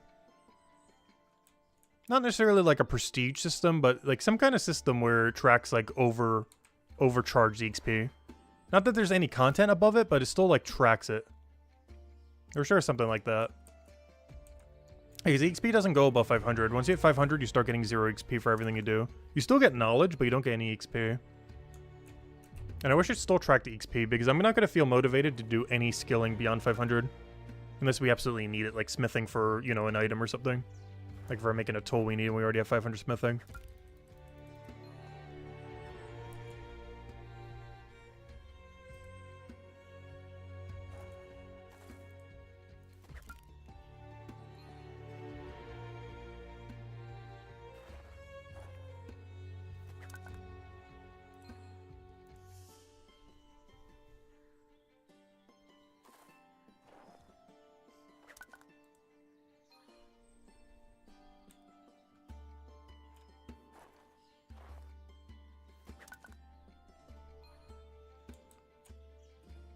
Is this one thing that does feel really weird about Brighter Shores is you unlock your final activity for most skills at 490. But then like 10 levels later, you hit max level and stop getting any XP. Which means even if you did the activity all the way from 490 to 500, there's basically a cap to how much you could have ever actually done of it. Unless you want to do it for no XP gain. But pretty much anytime we get a 500 in this game, I'm pretty much going to stop touching the skill ever. That's just something that's like super required that I need to go do. It's one of the reasons I haven't really been in much of a rush to get the 500s. As a number go up simulator game, number stops going up. Which seems like a weird mechanic to have. Like, once you can finally start doing the skill and finish the tutorial at level 500, you're no longer allowed to do the skill anymore. The game's like, nope, you're done. Nothing past the tutorial. But, you know, right when you can start playing the game's like, nope, you're done. So I do hope they change that at some point.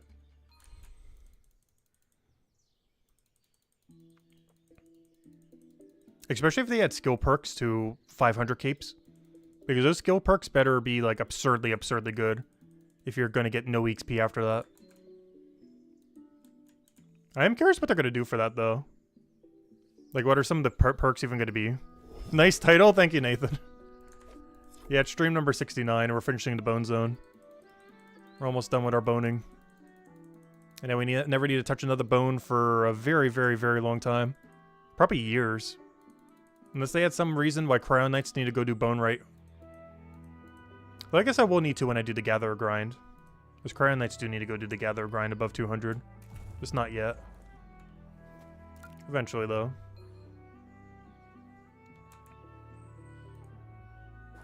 The bone zone? Yes, the bone zone. The zone of all the bones.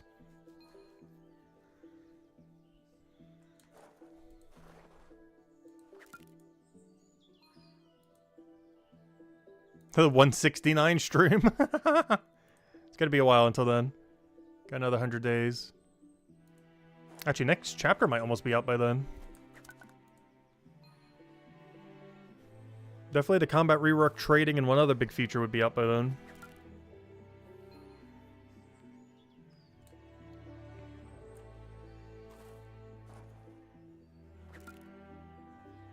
I plan to drop all my bones when I do the trees here later, though.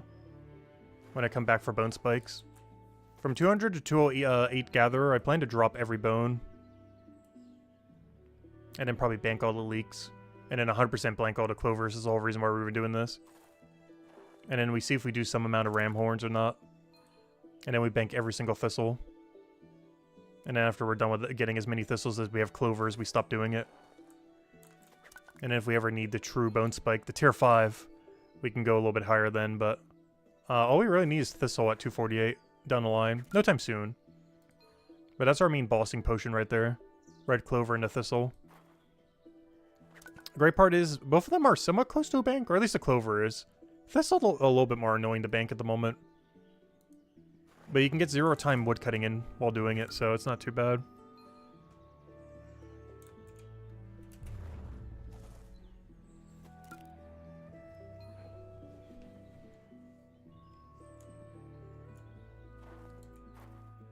But it is a little bit further from a bank compared to Clover.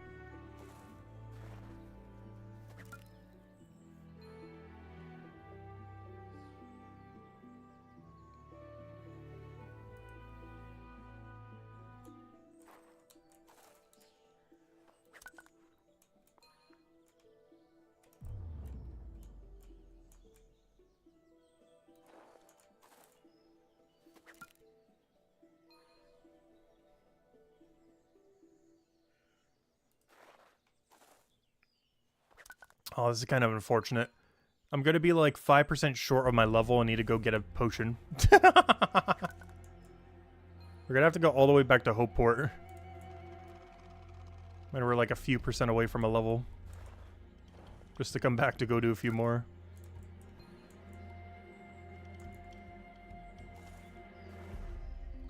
Until equipable potions come out.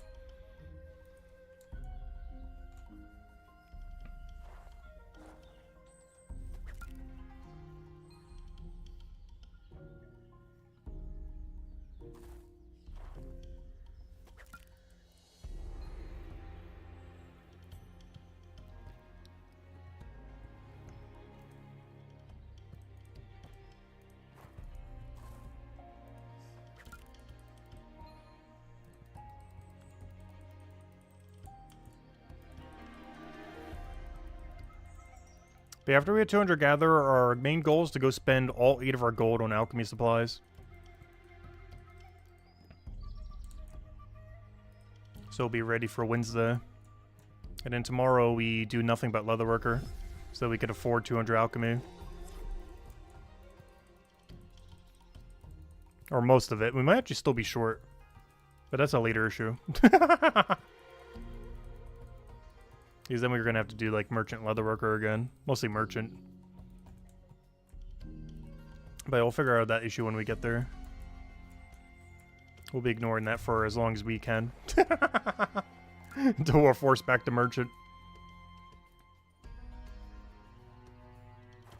Next session we do merchant. We have to get to at least 227 so we can start doing the AFK for it. We start getting an XP boost at 233. As well as a money boost while doing it. And we can start doing leatherworker again at 239. That one also lasts for quite a while. Because it's our first post 200 hide. Which we're technically still running a 196 right now. But that'll be the first post 200 one. Which lasts for quite a while. All the way for 30 levels post 200. Which is going to be a good chunk of time. As well as way more than enough for 200 alchemy. If we ever did need it. That will like super overkill it. We shouldn't need that though. But we might need some of it. The option is there if we need it.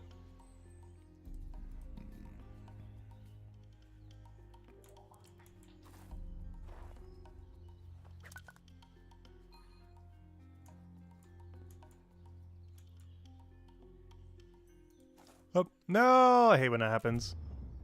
Only with bones. Technically fish as well, but there's a way around it with fish. Well, technically there's a way around it with this too. You just have to disable your walk. No walking allowed.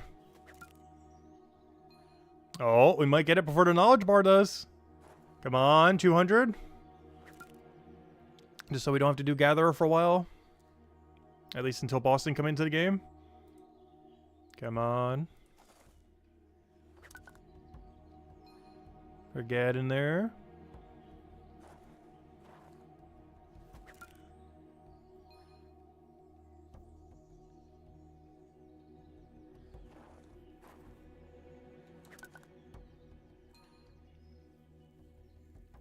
Oh, I think we'll get it before 200%. Perfect. We don't have to go make a whole trip back.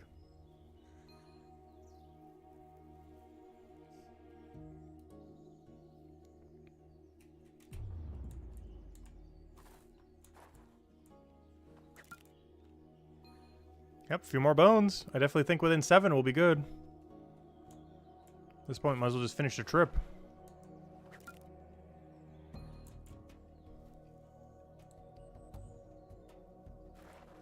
Really? That cancels it? You gotta be kidding me.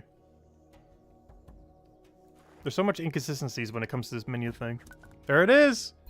200 Gatherer. We still got to do 48 more levels at some point, though. But it's a later issue. But there it is. Another one down. At least until we need plus 80 potions. And we'll also have 200% meter after we bank these.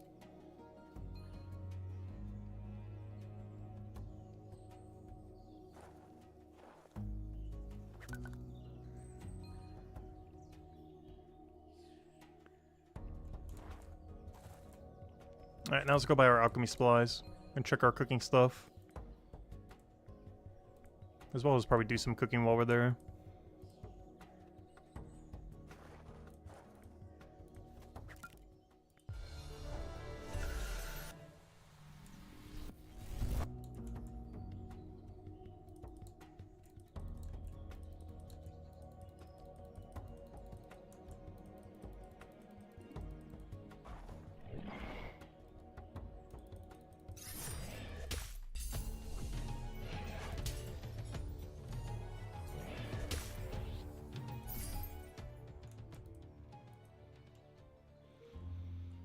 Alright, let's go back to Hopeport. Got a couple things we gotta do while we're there. Actually, probably the rest of the stream is actually in Hopeport now that I think about it. Every last thing we gotta go do is over here.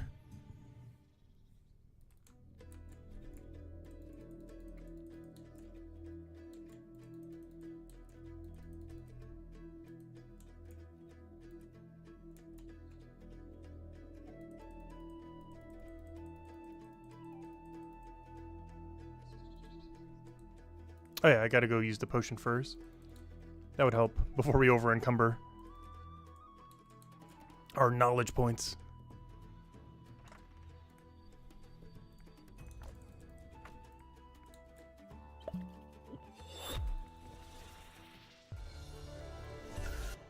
There we go. Still got a few more for Bone Right Letter, but we'll get there. I'll go get a whole thing of bacon sandwich, get any good tasks we have. And then it's time to go figure out what on earth we need to go buy, because it's a lot of things. It's a lot of things. It's like 8 gold worth of things, and some. That's not even going to cover it. This is going to cover what we could buy today.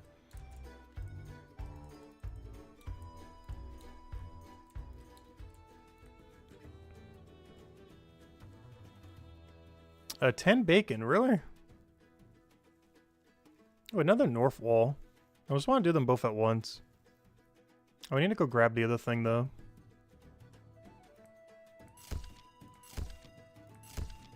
It is really annoying going to North Wall just to go to North Wall. I might just go to Invincible, then.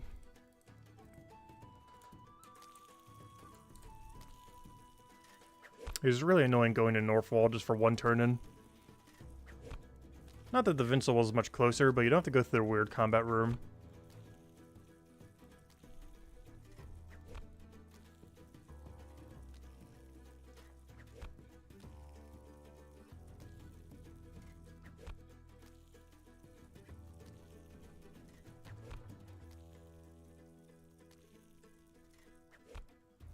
Oh, so this will get us 101 cooking as well. At 102, our contracts start being worth more. We also stopped getting one of these as a task. Which one is it? 1, 2, 3, 4, 5. I stopped getting eels as a task. Oh no, I'm almost done getting chicken sandwiches. Or I mean the chicken and leek pie. Oh, we gotta start taking like every chicken and leek we see, even if it says turn in 10. Because after I get to 2 fish from now, we no longer get it as a task anymore. So by 107 cooking, I no longer get a task for it. So whatever I still have, I have to either wait until trading or just dump it to the shop. And I might just dump it to the shop just to get rid of it. There's not going to be that many left by then. Like maybe like 100 or something. Even if we were to trade, it's not worth the time to try to trade them. Compared to just cashing them out for money now.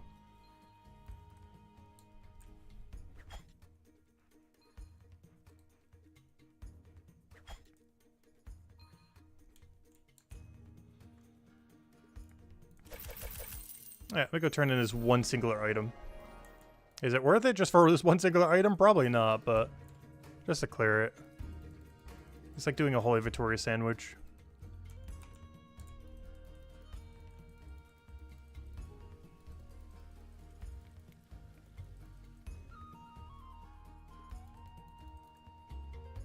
Where's that one eel? Oh, that one's eel's highlighted because there's 2 eels on top of each other. I was like, wait, why is it highlighted there?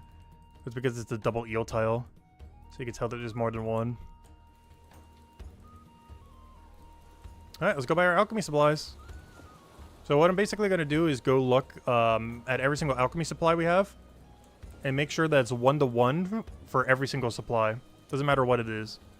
As long as I'm actually making the potion, we got a 1-to-1 all of them. Starting at the lowest level range and working our way up.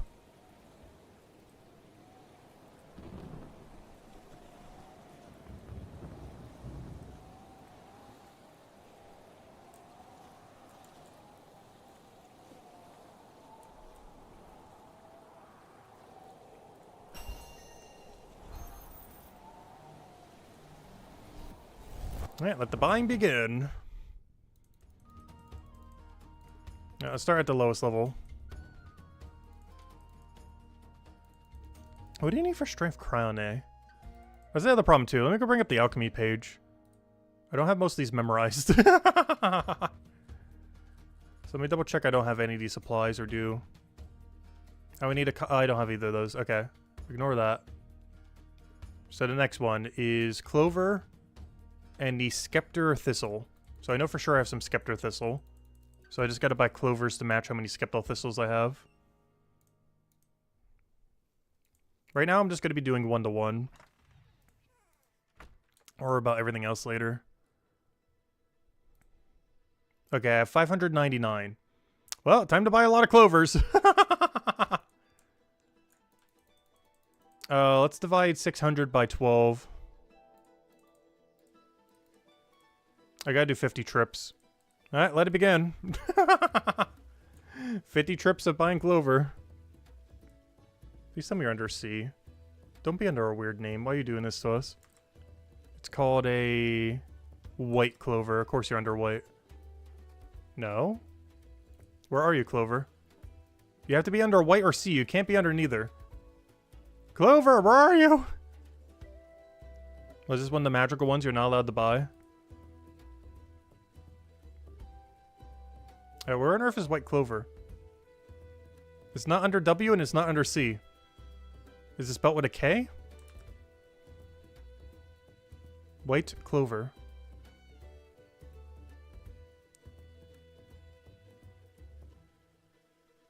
White clover. Oh no, where else would you be alphabetically? Are you next to the thistle for some reason?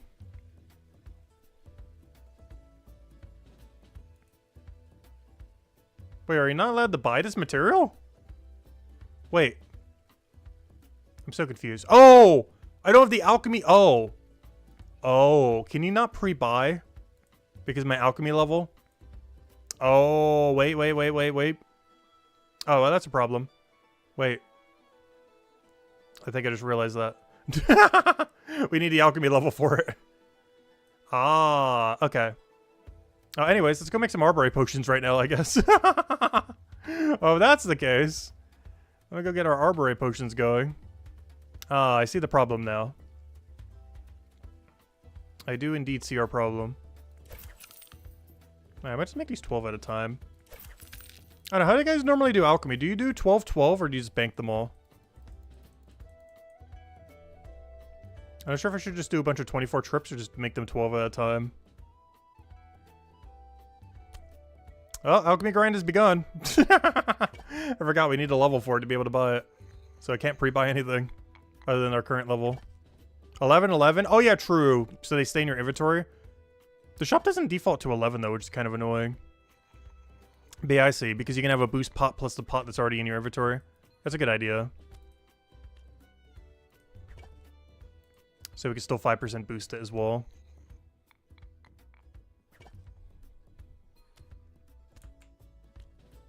Well, the alchemy grind has begun. Tomorrow's going to be the leatherworker grind, so we can afford the rest of our alchemy grind, though. But for now, we'll do a little bit of alchemy just to get a taste of it. Because I can't buy anything higher until we get it higher. We gotta do this current potion all the way to 77. Yeah, I see that you're here as well. On your main account. As well as Contendo.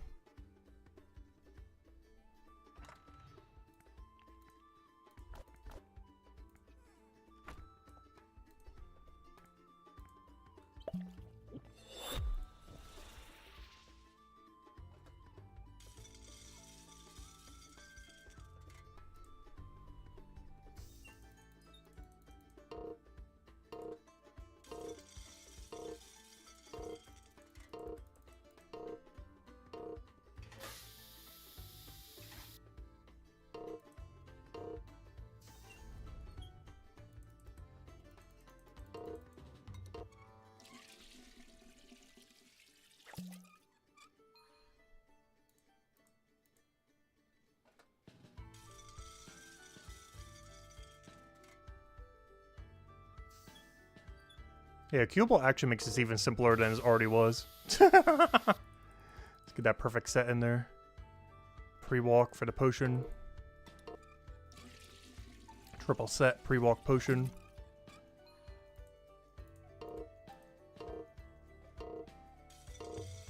Yeah, I know, machine, we're working on it.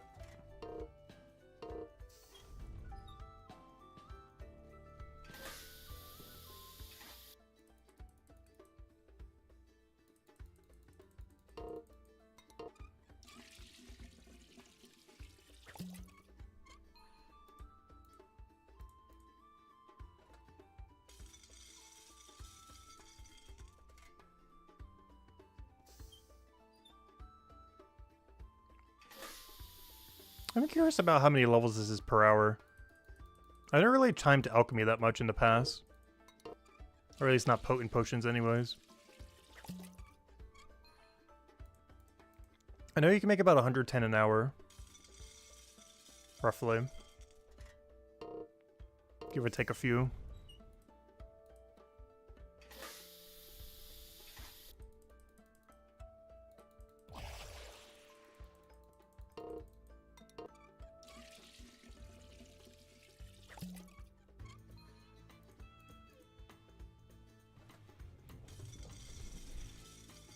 Oh, so you can see her cape so well while doing this activity. You see like every detail on it. You normally don't get to zoom in this much compared to other areas in the game. Like I even see the chains on my chainmail. We're so zoomed in here.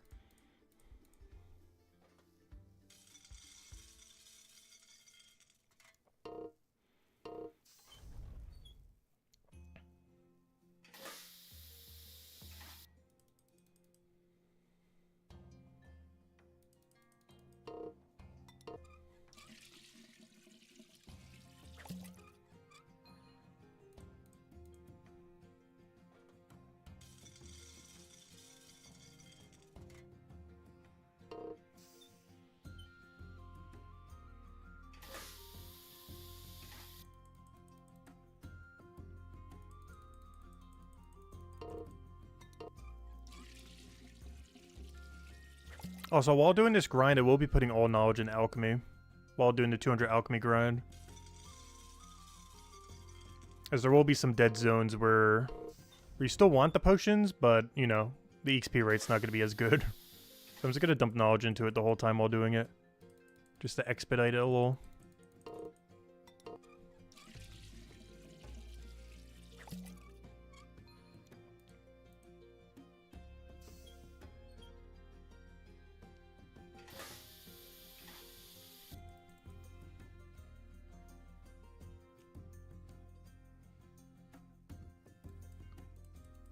Also because it saves us a lot of money.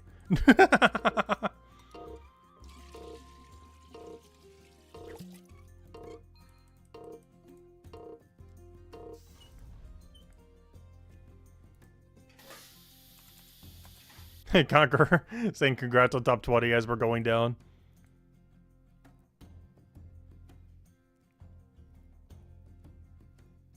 Oh, we passed the other guy, though. Who passed us earlier. We passed the guy who passed us.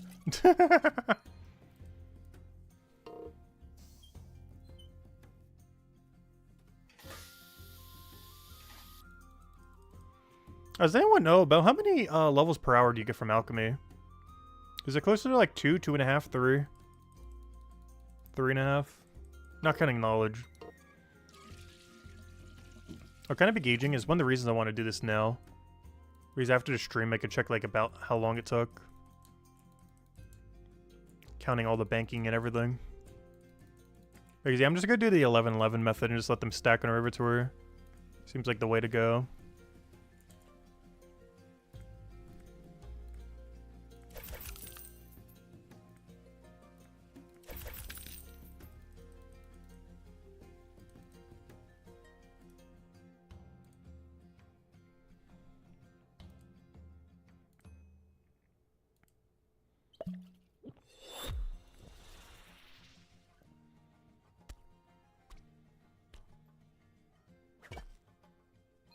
There's actually one other funny method we could do.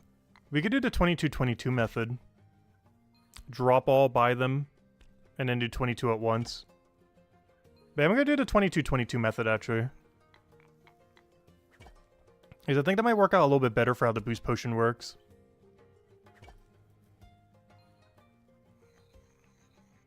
Prep 11 of them, drop them all to the ground, buy another 11, prep 11 of them, pick them up from the ground, and then go process 22 at once. Because the less you have to go through this processing machine, the better. Because it has like a weird animation to start and end it, which delays you.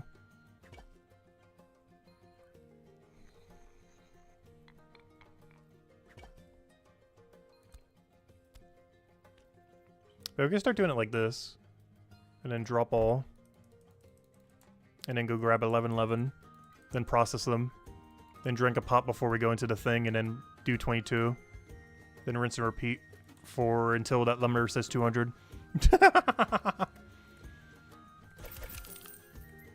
Or until we need more money.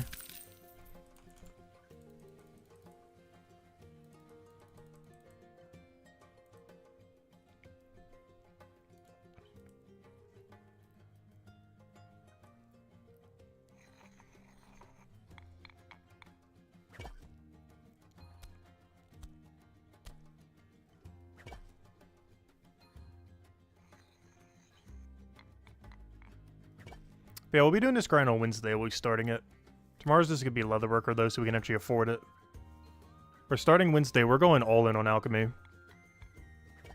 Like 100% all in until it says 200, basically. We've been neglecting it for a while, and today's, or not today, but this following week starting Wednesday is our alchemy arc. We're going to go from like 66 alchemy to 200 in like a week or less.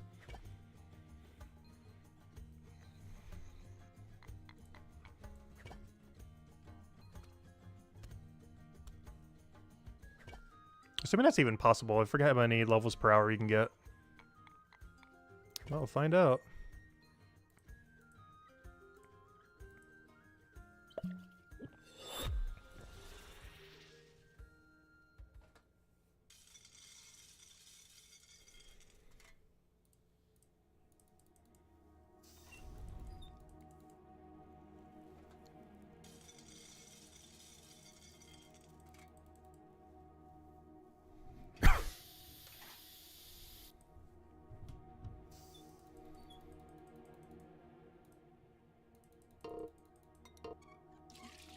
Almost everything is 3 levels an hour until 200. Yeah, most things are, but it depends exactly the thing that you're doing within it, though, sometimes. Because I know some parts of carpentry is less than 3 an hour. Same as bone right. Especially if you're using, like, a lower tier thing rather than the highest you can. If you're just using what you have banked rather than, like, the highest tier possible. Cooking also generally is if you're just doing, like, whatever your highest dish is without contracts. There's some areas of cooking that dip below 2.5 an hour. Not counting knowledge. Though generally in those dead areas you would be knowledging, though. But ideally you'd be doing contracts so you can get through the dead area.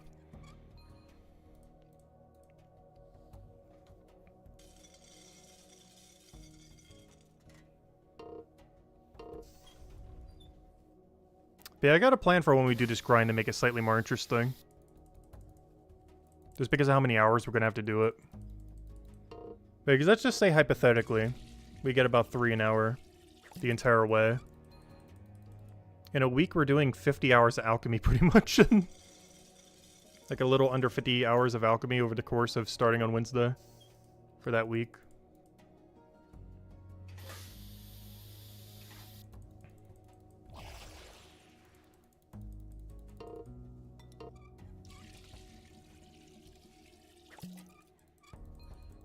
Which means we could technically get it done by Sunday, right?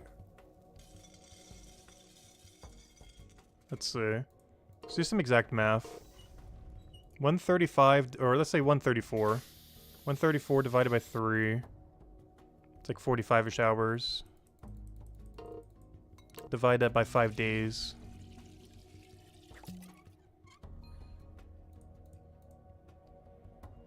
Divide that by 5. Yeah, wait. Oh yeah, it would be 9 hours a day. If we start the alchemy grind on Wednesday and want to get it done by Sunday, we'd have to do at least 9 hours of alchemy a day, not counting knowledge.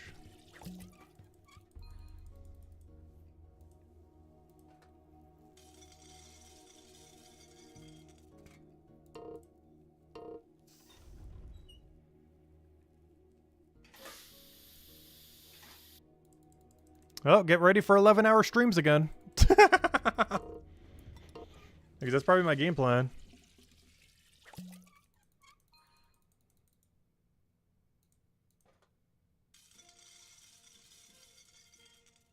Like 11-ish hours a day until it's done. Ideally finishing by Sunday night.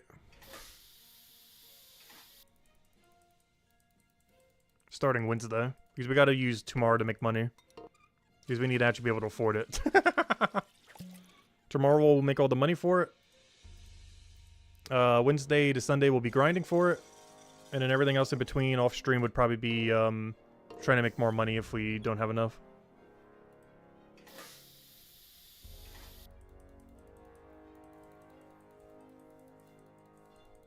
And hopefully we can get that done before trading gets released in like 3 days, randomly out of nowhere. It's likely not coming before then, but it's one of the reasons I want to get this grind done before it gets price hiked when trading comes out. How do you not lose money on alchemy? You generally do until trading comes out. There are a few potions that even if you're playing fully Iron Man do profit though, currently. Like the one I'm making right now is that you profit if you sell back to the shop. It's way better to sell to other players, though. The only potion I probably plan to sell back to the shop is Fear Potion. The 6-minute Fear. The 9-minute Fears I will be keeping, but the 6-minute Fears I might be selling back, we'll see. Otherwise I lose 2.5 silver each on them. And no one's ever going to buy them in a player market. If people are buying Fears, they're buying 9 minutes or higher. They're not going to bother with 6-minute. So I'm probably just selling them to the shop. Just to save some of our money. Because if we sell them back, we make 0.5 silver each. Because we already got one of the components of it. But if we don't, we lose 2.5 silver each.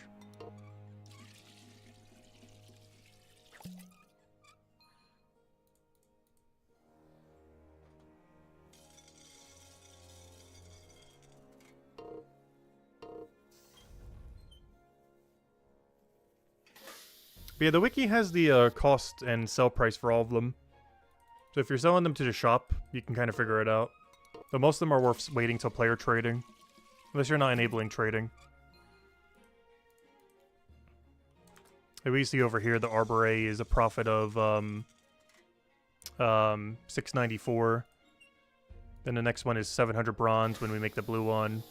Then this one's basically break even if you want to make the plus 60 Crown A strength. I mean Tempest, the yellow one. But if you check the wiki, it tells you your amount of profit and or loss from making them.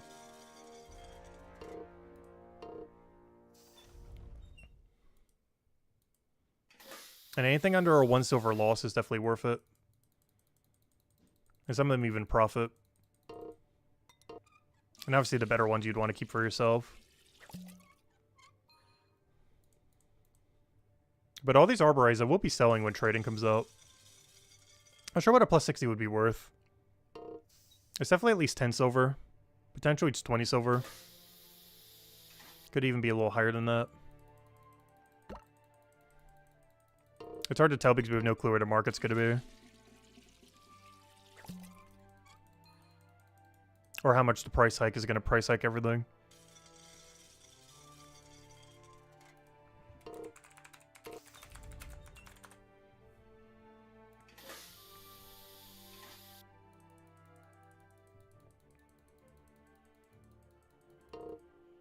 You finally hit 1,200? Nice, you congrats. Yeah, we don't get a cool level stone milestone until like 12750 again. There's 2,600 isn't an interesting one to go for. The really, really interesting one's 3,000 though, but I would say 2,750 is like the big next milestone one for us. We're not gonna hit it for a while though.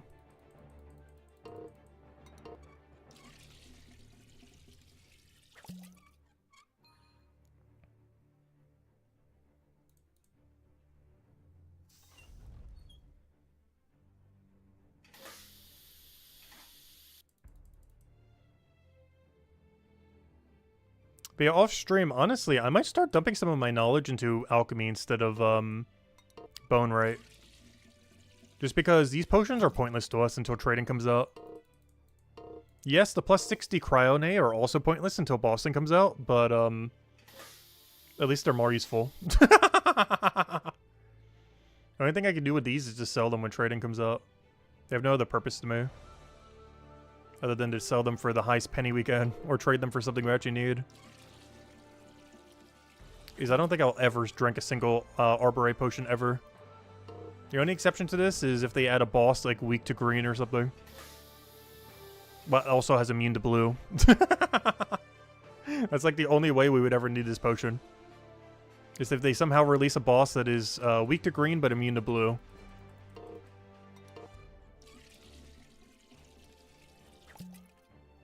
And even then it might still be better just to physical damage it than to bother with it.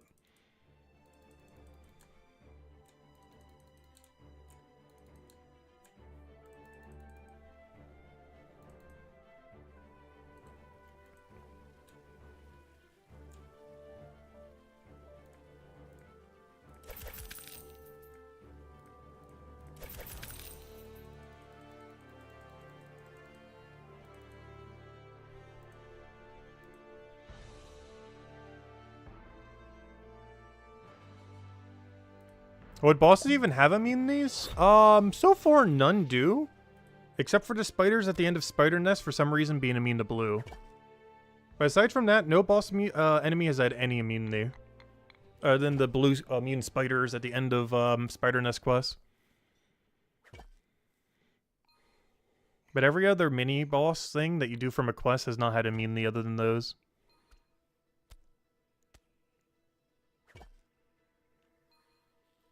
Though there have been storyline enemies immune to fire, but doesn't really affect any class if something's immune to fire or necrome.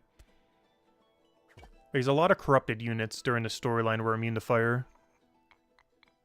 But that's not really relevant because it's not one of the three main elements.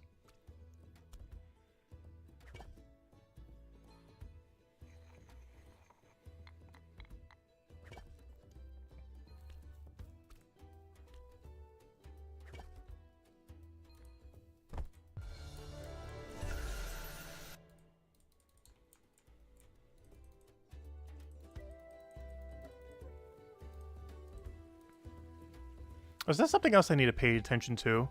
If we ever get a 200% bar, I need to double check how much XP we get from doing, or how much knowledge we get from doing 44 potions. Like the full process for 44. But we started at a weird number since we did 12 for the first one. But I gotta check later how much we get for our 44. Like the total amount of knowledge. Because I don't think we could do two 44s. I think we'd over-encumber before we can hit 244s.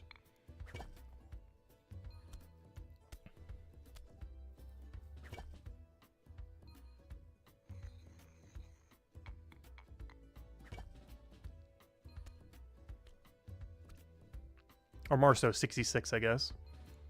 Because I want to see if we could do 66 without capping it out. But I'm pretty sure it would by then. So we'd have to use the knowledge points almost one at a time. And the reason I'm not dumping it now is I want to wait till we hit 66 first, just for a little bit extra boost. Get every little bit of XP we can get out of it.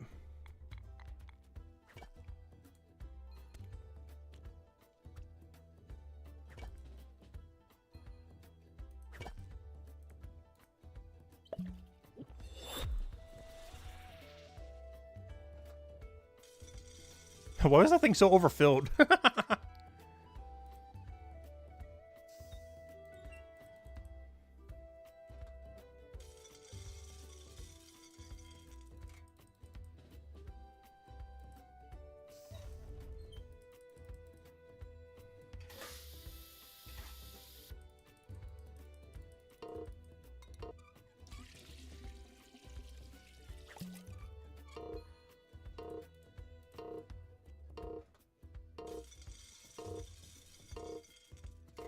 Yeah, we know, we know.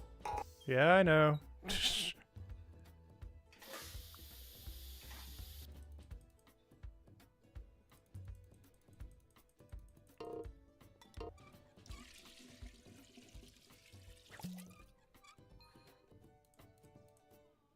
Gosh, Cubal Actions has just completely trivialized this game. Any amount of small challenges minigame had is completely out the door now. You just triple click it and get in like perfect cycle. You still have to pre-walk the potion though. Make sure you click it immediately. So you can't like AFK it, but the whole like puzzle thing here, whatever you want to call this, is completely solved by clicking each one at once. And then Q just does them perfectly. And just pre-walk over here. Spam click this so the second it's ready you get it. And repeat the cycle. And that is alchemy until we hit 200 or 500 or whatever number we'll go for. Technically, a lot of post 200. I plan to do the AFKs though. There are so many absurdly good AFK potions you get from alchemy. I don't think there's a single bad one. Like, let me go through. Let me go see what the AFK potions are for alchemy post 200. Let's see. Arguably the strongest potion in the entire game at 200. Then you have 8% Hope Pour AFK, which you could put on fishing or even back into alchemy itself. Just to get alchemy done even quicker. 8% Hope Far, so that you can use that on carpentry. 8% Mines of Matubin, so you can use that on smithing or whatever your main one is, like Bone Wright or Stonemason or whatever else. Wouldn't even be horrible on mining, though you probably want to save it on the production one, not on mining. Then you get 8% for Chronopolis, which you can put on Leatherworker. You then get 8% for Stonewall Hill, which you can put on Armor Maker or Builder if it's like absurdly good. Then you get 450% wealth to infinite print money whenever you go do combat AFK at like level 400 plus. The Forensic Potion if you want to do the final level of Detective, so that you can actually make money rather than burn money. It actually allows you to do the AFK, whereas otherwise you wouldn't be able to because it's way too much money. Then you get the +5 boost potion, which are like +4s but slightly more expensive, but still amazing. But they do cost a little bit more. They're basically like +4s but more expensive. But they still give you great XP. Then you start hitting the 10% hope ports, or the 10% for all of them. Like, it is so good. The only thing that's bad are like some of these like AFKs that you have to do in between, where all you do is make money. That's when you would want to make potions instead of that. Because those are pretty bad. You'd only want to do the ones where you make like absurdly broken potions. AKA all of the ones where you're making potions. But these AFKs that are in between are kind of bad though. And I think there's like 3 of them in that whole range that I mentioned. All 3 of them are really bad value. And it'd be better off just making potions during those ranges.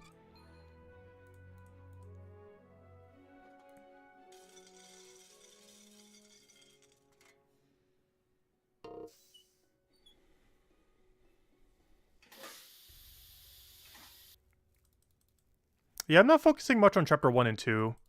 I feel like anything they put in free-to-play is going to be farmed to the ends of the earth.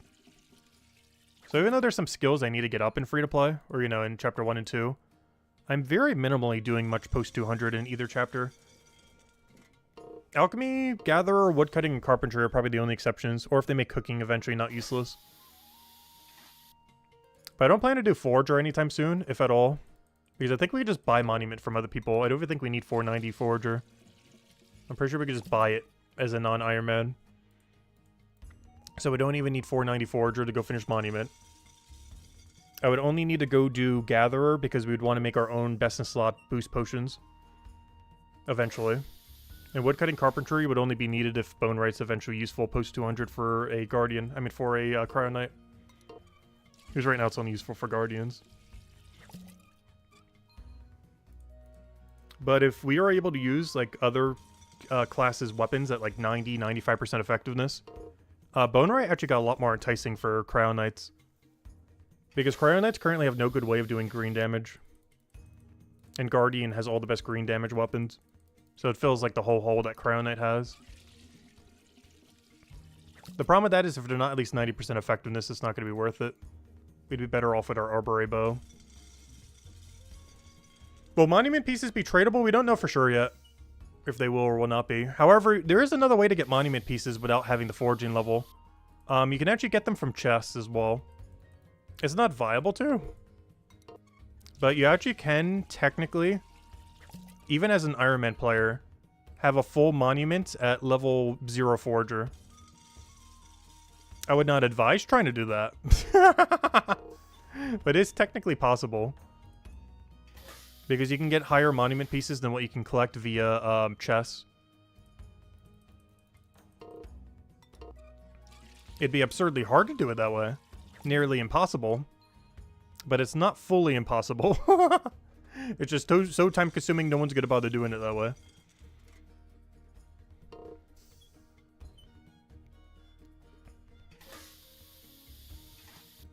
So yeah, I assume they would be tradable. Generally speaking, if you can put it into a bank, it's almost guaranteed tradable. If you can't put it into a bank, it's almost guaranteed not tradable. We don't know if that's 100% applies to everything, but generally speaking, that's probably the case.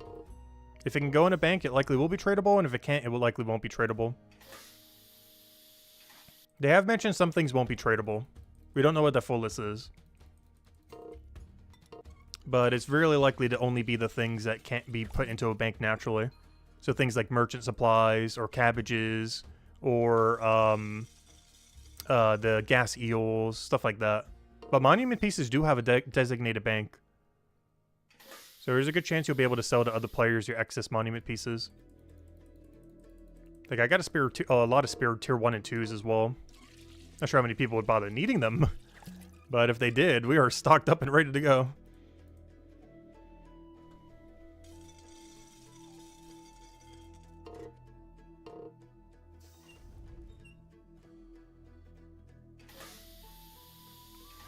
But yeah, we were guesstimating about how much a monument would cost. It's hard to tell exactly where the market would be. But if you could buy the entire monument, it would be anywhere from 500 gold to 1 platinum. Roughly. It would go down over time, probably a little bit. But it's likely to be around 500 gold to 1 platinum to buy every single piece you would need simultaneously from one person.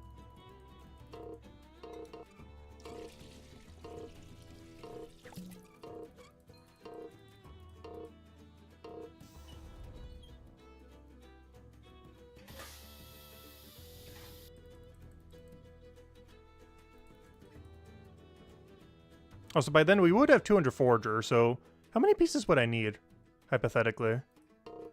Like, if we just take all the... Like, how many categories do I need? Not necessarily total pieces, because I don't want to count that up right now.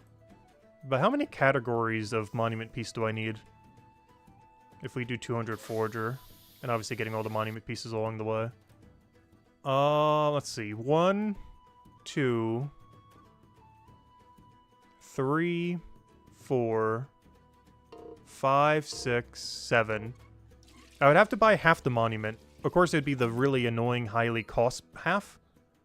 But I have the first 8 tiers. I just wouldn't have the final 7 tiers at 200. So those would probably be the most popular ones to go sell. These people like me would buy them. Like the people who only get to 200 but don't want to go to 500 or 490. But yeah, you'd have to buy the final 7 tiers of the monument. The first 8 you could do yourself by getting 200.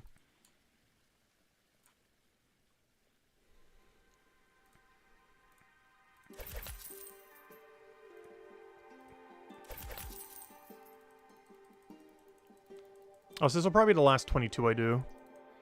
It'll still take us a little while to go do them. There's just a little bit of a tease of the alchemy grind. But we'll be doing the rail grind starting Wednesday. Tomorrow we gotta go make money so we can actually go and afford the grind.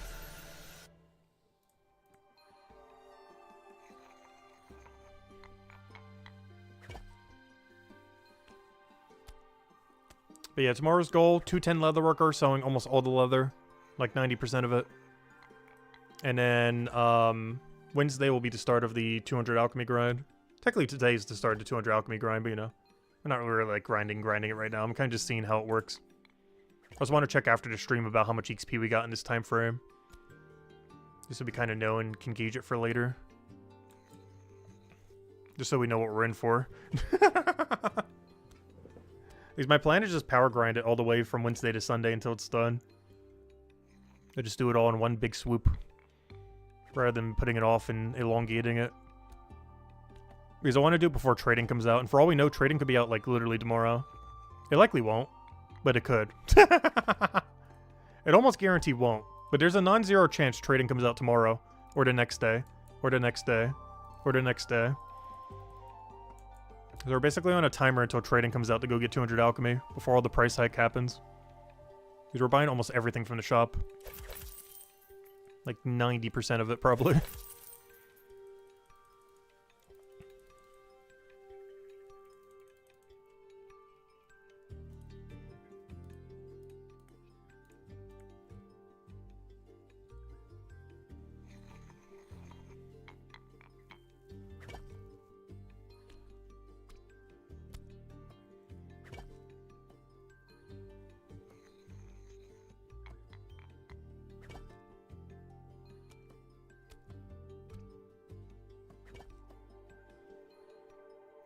Oh no, I don't see any reasons why Monument wouldn't be tradable. As it's purely cosmetic.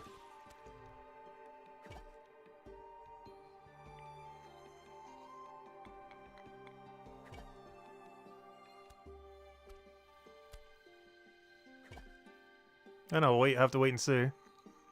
Because they never posted a full list of everything that will and will not be tradable. If when they launch trading, they might not even post a list. I hope they do, though. Just to clarify what is and isn't. Because so far we don't know anything that is or isn't. Or, like, we don't know what isn't, for example. Like, we know a lot of stuff that probably is, but we don't know the full, like, parameters of what isn't. I'm trying to save this for later. Going through, like, every menu trying to click it.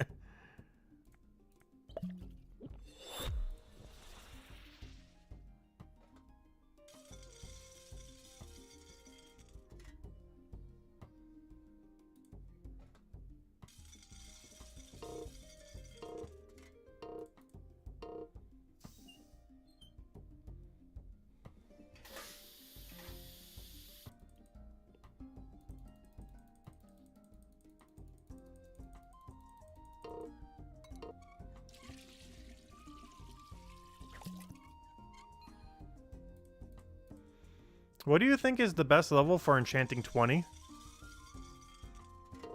What do you mean? Like, what is the best tool to enchant? Because that'd be pickaxe.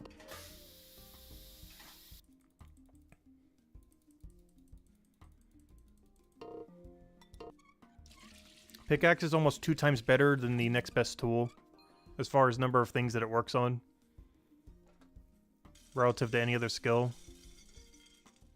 Like, it's actually absurd how strong it is compared to any other enchanted tool. Is it worth enchanting above 20? Yes. 25 is generally the cutoff. Because you get 0.4% up to that point. From 26 to 50, it's only 0.2. And everything after 50 is basically trolling for how little it gives. Because it goes down to 0.1.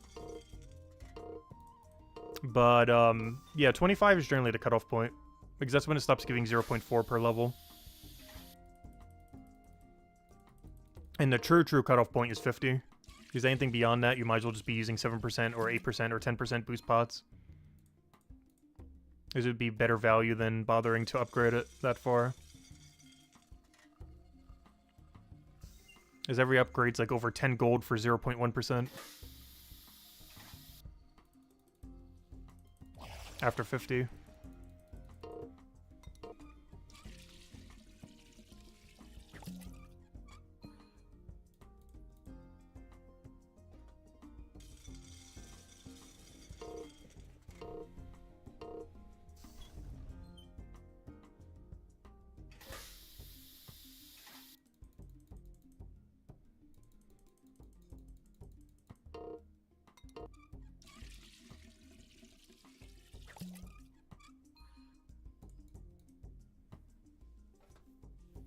Yeah, it's crazy expensive.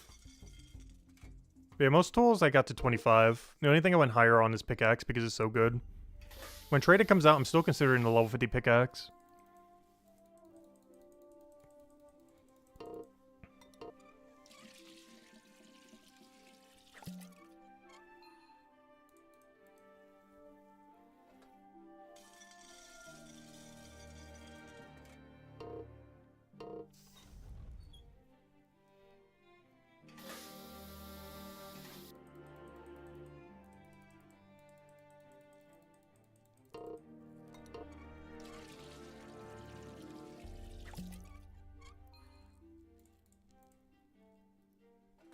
Yeah, this is so chill, this alchemy activity, I do have to say.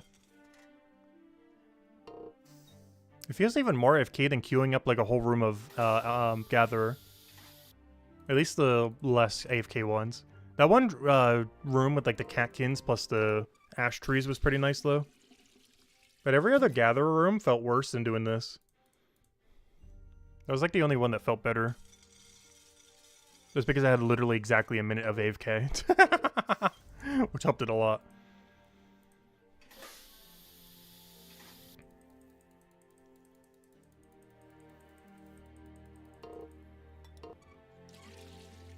But yeah, by the time we have 77 alchemy, I should have about 300 to 400 of these. Maybe even 500. 600? 700? Depends how much knowledge we use. Because currently I have like 120 something banked. After this, we're going to have almost 200 banked. And by the time we hit 77, that should be... yeah, about 700. So we'll have 700 useless plus 60 arbory pots in our bank. At 10 silver each, that'd be 7 gold. At 20 silver each, 14 gold. Not sure if they'd go much higher than that, though. Especially initially, because there's no bosses or anything to kill with them. Unless people really want to min-max combat with it.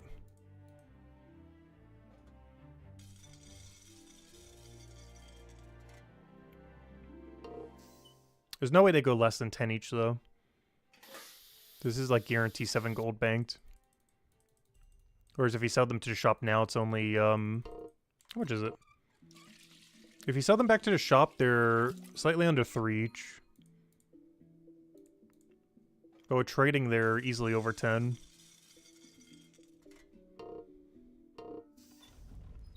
Because even a plus 50 costs more than these. A plus 50 before the price hike is like 15 silver in the from the shop. Actually, no, it wasn't. Wasn't it close to like 5 point something? Maybe it wasn't that much. These would still have to be at least that much, though. Which would be like 6 or 7 silver. I do feel like they would go a bit more than that, though. I don't have to wait and see. It's just the demand for them initially will be kind of low because there's no bosses to go use them on. The second a green weak boss comes into the game, this potion becomes a different story. Why don't I just keep them in case I ever need them for something? I'm not sure. There's most potions I do plan to keep. There's just a handful of them that are in a weird category that aren't as worth it. Just because reinvesting the gold into something else would be better than keeping the potion around.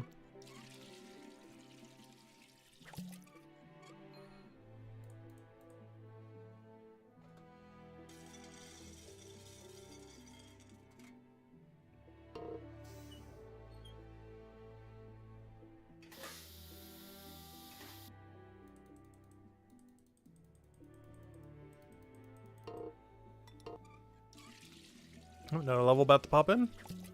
One more potion will get us there. These are going to be the last 4 we do for now. Then tomorrow we do the leatherworker grind, and then Wednesday we start the true alchemy grind. Where we go from whatever our alchemy level is by then, all the way to 200. Whatever it takes.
But yeah, sorry, Bone Right. I think I'm going to be putting all my knowledge into alchemy now. So we can skip some of these arbory potions. I think this is the only potion I technically don't need all the way up. And the fear potions. We're only making some of those. Just whatever I have banked. This is one of the only potions I don't actively need to keep. Everything else we actually need. Like this 77, or this plus 60 Cryonet. It's going to be like one of our bread and butter boost pots. The smaller fear potions we just sell. The bigger fear potions will be the ones we chug whenever we actually need fear potions for something. Then the XP potions for Mines and Matubin, obviously we're going to be chugging those like crazy. Chronopolis we're pretty much skipping, other than first time bonus. The Stonewall Hill we're making almost all the way to 197, and then we just hoard them until the next chapter. We skip the heal, we skip the heal. We skip the Hope Port, we skip the Hope Port. I just keep going Stonewall Hill. Anyways, guys, I think we're going to be ending it there for now. Let's see, how many do we have total now? We have 205. Probably still going to get at least a few hundred more, even if we do knowledge through it quite a bit. But we're getting there, we're getting there. But anyways, yeah, tomorrow's goal. Actually, let me go get ourselves to our AFK activity. Let's see, I'll probably be busy, what, like 4 showers? Let me go get like 4 showers of them. 3 or 4. Let me do a 3, actually. I might be back sooner than that. Let me go to, I guess, mining activity. Let me go bring him to the mining. Oh, do I have a cooking contract yet? I do. Let me go grab them real quick. And then we'll go head over to the mining AFK. But yeah, tomorrow's goal is to go get 210 leatherworker. Tomorrow's stream does not end without 210 leatherworker. Not because we need 210 leatherworker, but because I need the money from 210 leatherworker. So that we can go forward, hopefully, 200 alchemy over the next several days. And then starting Wednesday, we're going all in on alchemy. We're doing literally nothing but alchemy. Sorry if you guys don't want to watch alchemy, because we are doing nothing but alchemy starting Wednesday until the number says 200. The only other exception will be making money, because we've ran out of money. But aside from that, it is going to be pure alchemy until like the end of Sunday. So we can go and just power grind it out so we don't have to do it later. And we can start doing the alchemy AFK as well.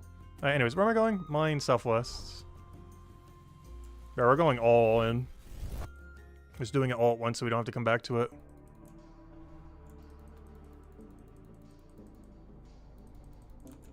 So I'm doing the mining AFK right now because I want to try to get to 239 when we hit the wall. And after we hit the wall, I'm going to go back to smithing AFK. Look at this guy saved me 1 tile. Thank you. How nice of him. Alright, we're out here. But anyways, guys, we'll be back tomorrow, probably at a normalish time, around noon Eastern Standard Time, and go for, until Leatherworker level says 210. And then, yeah, all that money will be invested in alchemy then. That is the game plan. And if we ever need some more, we'll just do, like, merchant sometime throughout the week. Or off stream. But hopefully the 210 leatherworker grind gives us all the money we need, but we'll find out when we get there. We'll find out when we're at 150 alchemy at 0 gold that we need to go make more gold, but that's a later issue. Tomorrow we're going to try to fix that issue, but whatever tomorrow doesn't fix, we'll just throw it in on like Friday or Saturday or something when we hit 0 gold. But anyways, guys, I hope you all have a wonderful week, and I will catch you guys later. Goodbye, everyone, and thanks for watching.